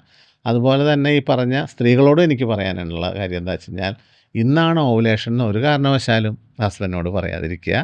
ഓൾട്ടർനേറ്റ് ഡേയ്സിൽ ബന്ധപ്പെടുക, അതിനനുസരിച്ചായിരിക്കും നിങ്ങളുടെ ഫലം ഉണ്ടാവുക. അല്ലാതെ നമ്മൾ ഡേറ്റ് കൃത്യമായിട്ട് പറഞ്ഞു ഇന്ന് വേണമെന്ന് പറഞ്ഞ് അവരെ സ്ട്രെസ്ഫുള്ളാക്കരുത്. സർ, ഇത് പറയുമ്പോൾ സർ ഇപ്പം ഒരു പുരുഷനും സ്ത്രീയും തമ്മിലുള്ള ഒരു പെർസ്പെക്റ്റീവ് പറഞ്ഞുകൊണ്ട് ഞാൻ പറയാം. സ്ത്രീകൾക്ക് എനിക്ക് തോന്നുന്നു കുറച്ചുകൂടി എക്സ്പ്രസീവ് ആവുന്നത് ഇഷ്ടമുള്ള ആളുകളാണ്. പക്ഷേ പുരുഷന്മാർ പൊതുവേ മെജോറിറ്റി ആളുകളും അത്ര എക്സ്പ്രസീവ് അല്ല. അപ്പോൾ ഇത്തരം എക്സ്പ്രഷൻസ് അല്ലെങ്കിൽ ഇത്തരം കോൺവെർസേഷൻസ്, ഓപ്പൺ ആയിട്ടുള്ള കോൺവെർസേഷൻസ്, അത് എത്രത്തോളം ഫെർട്ടിലിറ്റി ചികിത്സയിൽ ഇമ്പോർട്ടൻ്റ് ആണ്? ഫെർട്ടിലിറ്റി ചികിത്സ തന്നെയല്ല, ജീവിത വിജയം ഉണ്ടാവണമെങ്കിൽ, അതായത് സക്സസ്ഫുള്ളായിട്ടുള്ള ഒരു ലൈഫ് ഉണ്ടാവണമെങ്കിൽ, ദാമ്പത്യത്തിൻ്റെ അപ്പുറത്തേക്ക് ഒരു ലൈഫ് ഉണ്ടാവണമെങ്കിൽ എക്സ്പ്രഷന് വളരെ ഇമ്പോർട്ടൻസ് ഉണ്ടല്ലോ. ഇപ്പോൾ ഇന്നത്തെ സാഹചര്യത്തിൽ 2 പേരും ജോലിക്കാരാണ്. വൈകിട്ട് ഒരു 8 മണിക്ക് വീട്ടിലെത്തി, ഫുഡ് വെക്കേണ്ട, പുറത്തുനിന്ന് കഴിക്കാം. പുറത്തുനിന്ന് കഴിച്ച് ഹോട്ടലിൽ പോയിരിക്കുമ്പോഴും 2 പേരുടെ കയ്യിലും മൊബൈൽ ഫോണുണ്ട്. 2 പേരും അവരുടെ ഫ്രണ്ട്സുമായിട്ട് നമ്മൾ ചാറ്റ് ചെയ്യണം, ഒന്നും പറയണില്ല. ചിലപ്പോൾ സ്ത്രീക്ക് അന്ന് വയറുവേദനയായിട്ട്, പീരീഡ്സായിട്ട് വേദനയുള്ള ദിവസങ്ങളായിരിക്കാം. ഇതിനെപ്പറ്റി ഒന്ന് പറയണമെന്ന് ആഗ്രഹം ഉണ്ടാവും, പക്ഷേ ഇദ്ദേഹം മൊബൈലിൽ ഫോണിൽ തോണ്ടിയിരിക്കുകയായിരിക്കും. അങ്ങനെ അത് കഴിഞ്ഞ് ഫുഡ് കഴിച്ച് നേരെ വീട്ടിൽ വന്നു, കട്ടിൽ കിടന്നു, രണ്ടാളും വീണ്ടും മൊബൈൽ നോക്കുകയാണ്. ഓവുലേഷൻ ഉണ്ടെങ്കിൽ മാത്രമേ ബന്ധപ്പെടേണ്ട ആവശ്യമുള്ളൂ. എപ്പോഴും സ്ത്രീകളെ സംബന്ധിച്ചിടത്തോളം എനിക്ക് തോന്നിയിട്ടുള്ളതാണ് കേട്ടോ, അവരെപ്പോഴും കെയറിങ് ആഗ്രഹിക്കുന്ന ആൾക്കാരാണ്. ഒന്ന് മടി കിടത്തി തലോടി കൊടുത്താൽ തന്നെ അവരെ പകുതി അസുഖങ്ങൾ കുറയും. ഒന്ന് അപ്രീഷിയേറ്റ് ചെയ്താൽ തന്നെ വീണ്ടും കാര്യങ്ങൾ വീണ്ടും കുറയും. പ്രകടിപ്പിക്കാത്ത സ്നേഹവും ചിലവാക്കാത്ത പൈസയും വേസ്റ്റാണ്. കമലാസുരയും മാധവിക്കുട്ടി പറഞ്ഞ മാതിരി, പ്രകടിപ്പിക്കാത്ത സ്നേഹവും ചിലവാക്കാത്ത പൈസയും വേസ്റ്റാണ്. എനിക്ക് അവളോട് ഇഷ്ടം പോലെ സ്നേഹമുണ്ട്, എനിക്ക് എൻ്റെ ഹസ്ബൻഡിനോട് ഇഷ്ടം പോലെ സ്നേഹമുണ്ട്. എക്സ്പ്രസ് ചെയ്തില്ലെങ്കിൽ എങ്ങനെയാണ് അറിയുക? So you must express love. അതുപോലെ തന്നെ ബെഡ്റൂമിൽ ഈ ഓവുലേഷൻ്റെ സമയം അല്ല, എല്ലാ ദിവസവും ഒരു ഹണിമൂണായിട്ട് ആഘോഷിച്ച് കഴിഞ്ഞാൽ അവിടെ ആ ഇൻറ്റിമസി, അട്രാക്ഷൻ, അറ്റാച്ച്മെൻറ്റ്, നമ്മൾ കവികൾ പറയുന്ന അലിഞ്ഞു ചേരുക, ഒന്നാവുക എന്ന് പറഞ്ഞ കാര്യം നടക്കുമ്പോൾ മാനസികമായിട്ടും ഒന്നാവും. അപ്പോൾ എപ്പോഴും ഒരു സപ്പോർട്ട് ലേഡീസിന് ആവശ്യമാണ്. സർ, അതുപോലെ ഈ വീട്ടിൽ ഇപ്പം എല്ലാവരും ഇപ്പം ന്യൂക്ലിയർ ഫാമിലിയാണ്, പക്ഷെ എന്നിരുന്നാൽ കൂടി ഇൻലോസിൻ്റെ അടുത്ത് സാറിന് പറയാനുള്ള മെസ്സേജസ് എന്താ?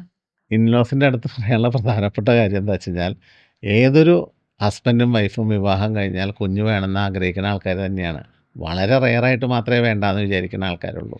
അപ്പോൾ അവർ ഇതിന് ശ്രമിക്കാത്ത കാരണമോ നല്ല ഡോക്ടറെ കണ്ട് ചികിത്സിക്കാത്ത കാരണമോ ഒന്നുമല്ല ഉണ്ടാവാത്തത്. ചിലപ്പോൾ ചിലരിൽ ഒരു കംപ്ലൈൻറ്റും കാണിച്ചൊന്നും തന്നെ വരില്ല. അപ്പോൾ അവർക്കതിൻ്റെ സമയമായിട്ടില്ല.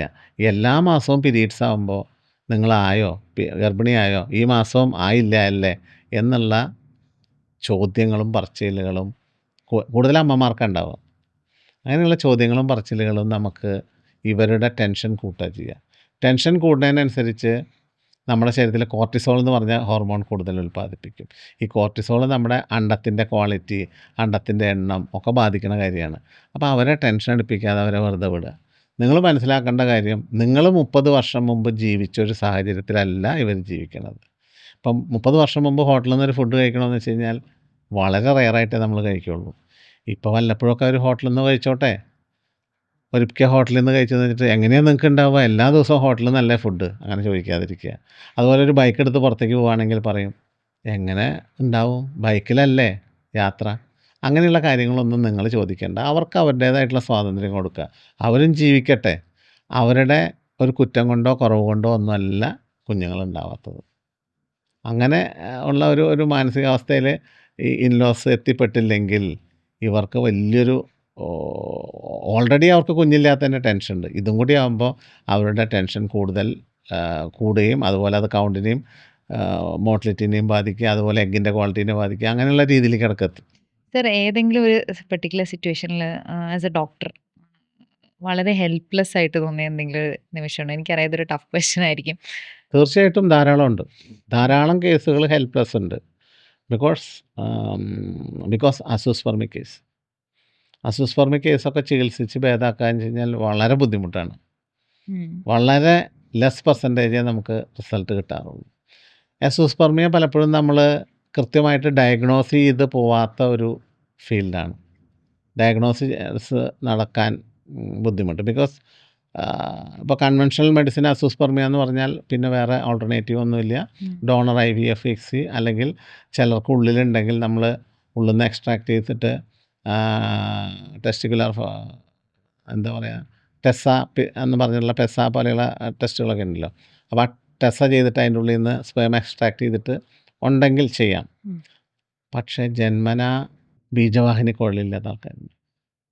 ഇപ്പം നമ്മൾ മെഡിസിനൊക്കെ കഴിച്ച് നമുക്ക് ശരിയാക്കാമെന്നൊക്കെ ചിലപ്പോൾ വിചാരിക്കണ കേസ്, ഹോർമോണൊക്കെ നോർമലാണ്, എല്ലാ കാര്യങ്ങളും നോർമലാണ്. നമ്മൾ നോക്കുമ്പോൾ കൺജനിറ്റൽ ആബ്സെൻസ് ഓഫ് വാസ്, അങ്ങനെയുള്ള കേസിൽ മെഡിസിൻ കഴിച്ചിട്ട് കുഴൽ മുളപ്പിക്കാനൊന്നും പറ്റില്ല. ഉള്ളിലുണ്ട്, നമ്മൾ മെഡിസിൻ കഴിച്ച് ആ ഇമ്മച്ചുവർ ആയിട്ടുള്ള, അതായത് മെച്ചുറേഷൻ അറസ്റ്റിലുള്ള കിടക്കുന്ന അല്ലെങ്കിൽ ഇമ്മച്ചുവർ ആയിട്ടുള്ള സ്പേമിനെ നമുക്ക് ഡെവലപ്പ് ചെയ്യാൻ പറ്റുമെന്ന് വിചാരിക്കണ കേസിൽ മെഡിസിൻ കൊടുത്ത് ആക്ഷൻ ഇല്ലാണ്ടാവുമ്പോൾ ട്രാൻസ്ലെക്ടറൽ അൾട്രാസൗണ്ട് ചെയ്യുമ്പോഴാണ് ഈ ട്യൂബ് ഇല്ല എന്ന് മനസ്സിലാവുക. അങ്ങനെയുള്ള കേസിൽ ഒന്നും ചെയ്യാനില്ല. അതുപോലെ ചില ലേഡീസ് നമ്മൾ ഈ പറഞ്ഞ പോലെ 40ഉം 50ഉം വയസ്സിലൊക്കെ ആദ്യമായിട്ട് ഗർഭിണിയാവും. പക്ഷേ അവരുടെ ഭാഗ്യക്കേടിന് ആ സമയത്ത് എന്തെങ്കിലും ഒരു മീസിൽസോ അങ്ങനെയുള്ള ഏതെങ്കിലും ഒരു അസുഖം വന്ന് അത് കളയേണ്ട ഒരു സിറ്റുവേഷൻ ഉണ്ടായി. പിന്നെ ജീവിതത്തിൽ അവർക്ക് പ്രഗ്നൻ്റ് ആവാൻ പറ്റാത്തൊരു സിറ്റുവേഷൻ ഉണ്ടായിട്ടുള്ള കേസുകളൊക്കെ ഉണ്ട്. അതൊക്കെ വളരെ മനസ്സിന് വിഷമം ഉണ്ടാക്കുന്ന കേസുകളാണ്. ഒരു ഹെൽപ്ലെസ്നെസ്സിൻ്റെ അപ്പുറത്തേക്ക് ഒരു നമ്മൾ ഇനി അത് ശരിയാവില്ലല്ലോ എന്നുള്ളൊരു തോന്നൽ വരുമ്പോഴൊരു പ്രശ്നമുണ്ടല്ലോ. സാർ, എന്തായാലും ഈ ഒരു പോഡ്കാസ്റ്റ് വളരെ പോസിറ്റീവായിട്ട് തന്നെ എൻഡ് ചെയ്യണം എന്നുള്ളതുകൊണ്ട് ഞാൻ ചോദിക്കുകയാണ്. സാറിന് എനിക്ക് തോന്നുന്നു 2400+ successful cases of pregnancies sir ഉണ്ടാക്കിയിട്ടുണ്ട്. അപ്പോൾ ഇത്തരം ബുദ്ധിമുട്ട് അനുഭവിക്കുന്ന സ്ത്രീകൾ, ഒരു മനുഷ്യൻ എന്ന നിലയിലും ഒരു ഡോക്ടർ എന്ന നിലയിലും ഞാൻ വളരെ സെപ്പറേറ്റ് ആയിട്ട് രണ്ടും എടുത്ത് ചോദിക്കുകയാണ്. എന്താണ് ഡോക്ടർക്ക് പറയാനുള്ളത് അവരോട്? ഇത് കാണുന്ന എത്രയോ സ്ത്രീകളുണ്ടാവാം, അല്ലെ എത്രയോ കപ്പിൾസ് ഉണ്ടാവാം. അപ്പോൾ അവരോട് എന്താ ഡോക്ടർക്ക് പറയാനുള്ളത്? എനിക്ക് പറയാനുള്ളത്, നമ്മൾ ഒരു സിസ്റ്റമോ മെഡിസിനോ ഒരു ഡോക്ടറോ പറഞ്ഞുകൊണ്ട് മാത്രം നിങ്ങൾ കുഞ്ഞുണ്ടാവില്ല എന്നൊരിക്കലും വിചാരിക്കരുത്. ഇപ്പം ഞാൻ പറഞ്ഞു എൻ്റെ ചികിത്സ അനുസരിച്ച് നിങ്ങൾക്ക് കുഞ്ഞുണ്ടാവില്ല എന്ന് പറഞ്ഞാൽ അത് അവസാനമല്ല. ഈ ലോകത്ത് ഇഷ്ടംപോലെ ഡോക്ടർമാരുണ്ട്, ധാരാളം സിസ്റ്റം ഓഫ് മെഡിസിൻ ഉണ്ട്. എൻ്റെ അടുത്തുനിന്ന് അല്ലെങ്കിൽ വേറൊരാളുടെ ഡോക്ടറുടെ അടുത്തുനിന്ന് നിങ്ങൾക്ക് തീർച്ചയായിട്ടും കുഞ്ഞുണ്ടായിരിക്കും. നിരാശപ്പെട്ട് കഴിഞ്ഞാൽ ഉണ്ടാവാനുള്ള ചാൻസ് 0 ആണ്. പല പേഷ്യൻസും വന്നിട്ട് പറയാറുണ്ട്, ഞാൻ എൻ്റെ റിസൾട്ടെല്ലാം കത്തിച്ച് കളഞ്ഞു. കാരണം ഒരു കോസ്റ്റ്ലി ആയിട്ടുള്ള പ്രൊസീജിയർ ചെയ്ത് കഴിഞ്ഞു, ഞങ്ങൾക്ക് ഉണ്ടാവണില്ല എന്ന് പറയുമ്പോൾ അതോടുകൂടി മെൻ്റലി തകരുകയാണ്. അവർ മാത്രമല്ല, അവരുടെ കുടുംബവും തകരുകയാണ്.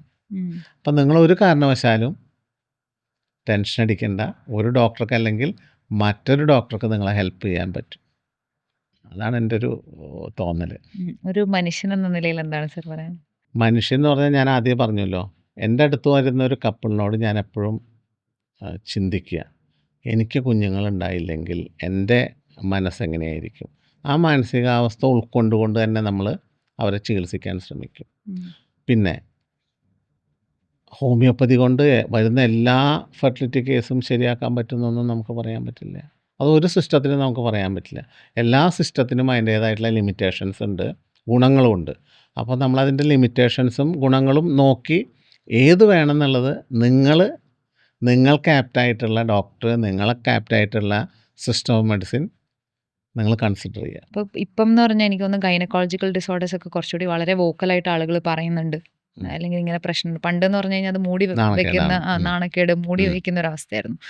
അപ്പോൾ ഇപ്പോൾ കുറച്ചുകൂടി സ്ത്രീകൾ വോക്കലായിട്ടുണ്ട്. പക്ഷേ എന്നിരുന്നാൽ കൂടി നമ്മളിപ്പോൾ പല യൂട്യൂബ് വീഡിയോസിൻ്റെ അടിയിലൊക്കെ കാണുന്ന ഇപ്പോൾ സാറിൻ്റെ വീഡിയോസിൻ്റെ അടിയിൽ വരുന്ന കമൻസ് ഒക്കെ ഞാൻ വെറുതെ ഒന്ന് എടുത്തു നോക്കിയപ്പോൾ എനിക്ക് മനസ്സിലായിട്ടുള്ള കാര്യം എവിടെയാണിത് എന്ന് വെച്ചാൽ ഒരു ഹെൽപ്ലെസ് ആയിട്ടുള്ള ഒരുപാട് സ്ത്രീകളുടെ അവിടെ കമൻറ്റിലൂടെ എനിക്ക് കാണാൻ സാധിച്ചു. അപ്പോൾ ഈ ഒരു പോഡ്കാസ്റ്റ് ഞാൻ ചെയ്തതിൻ്റെ ഉദ്ദേശവും നമ്മൾ വോക്കൽ ആകുമ്പോൾ തന്നെ ഒരുപാട് ആളുകൾ ഇപ്പോഴും വോക്കൽ അല്ലാതുണ്ട്. സ്ത്രീകൾ അവരുടെ വേദനയായാലും, ഇപ്പോൾ എൻഡോമെട്രിയോസിസ് കൊണ്ടുള്ള വേദനയായാലും, അല്ലെങ്കിൽ PCOD കൊണ്ടുള്ള ഇറഗുലർ പീരിയഡ്സ് ആയാലും, അല്ലെങ്കിൽ ഇൻഫെർട്ടിലിറ്റി കൊണ്ട് അവർ സഫർ ചെയ്യുന്ന വേദന, സമൂഹത്തിലുള്ള അവഗണന, ഇതെല്ലാം മനസ്സിൽ വെച്ച് നടക്കുന്ന ഒരുപാട് സ്ത്രീകളുണ്ട്. അപ്പോൾ അവർക്ക് ഈ ഒരു പോഡ്കാസ്റ്റ് കാണാൻ പറ്റട്ടെ എന്ന് ഞാൻ പ്രാർത്ഥിക്കുകയാണ്. സാറിനെ കണ്ടുമുട്ടാൻ പറ്റട്ടെ അവർക്ക് അവരുടെ ലൈഫിലൊരു പോസിറ്റീവായിട്ടുള്ള മാറ്റം ഉണ്ടാവട്ടെ എന്ന് ഞാൻ ആത്മാർത്ഥമായി പ്രാർത്ഥിക്കുന്നു. അതുപോലെ തന്നെ സാറിന് മുന്നോട്ട് ഒരുപാട് ജീവിതങ്ങൾ ടച്ച് ചെയ്യാൻ പറ്റട്ടെ.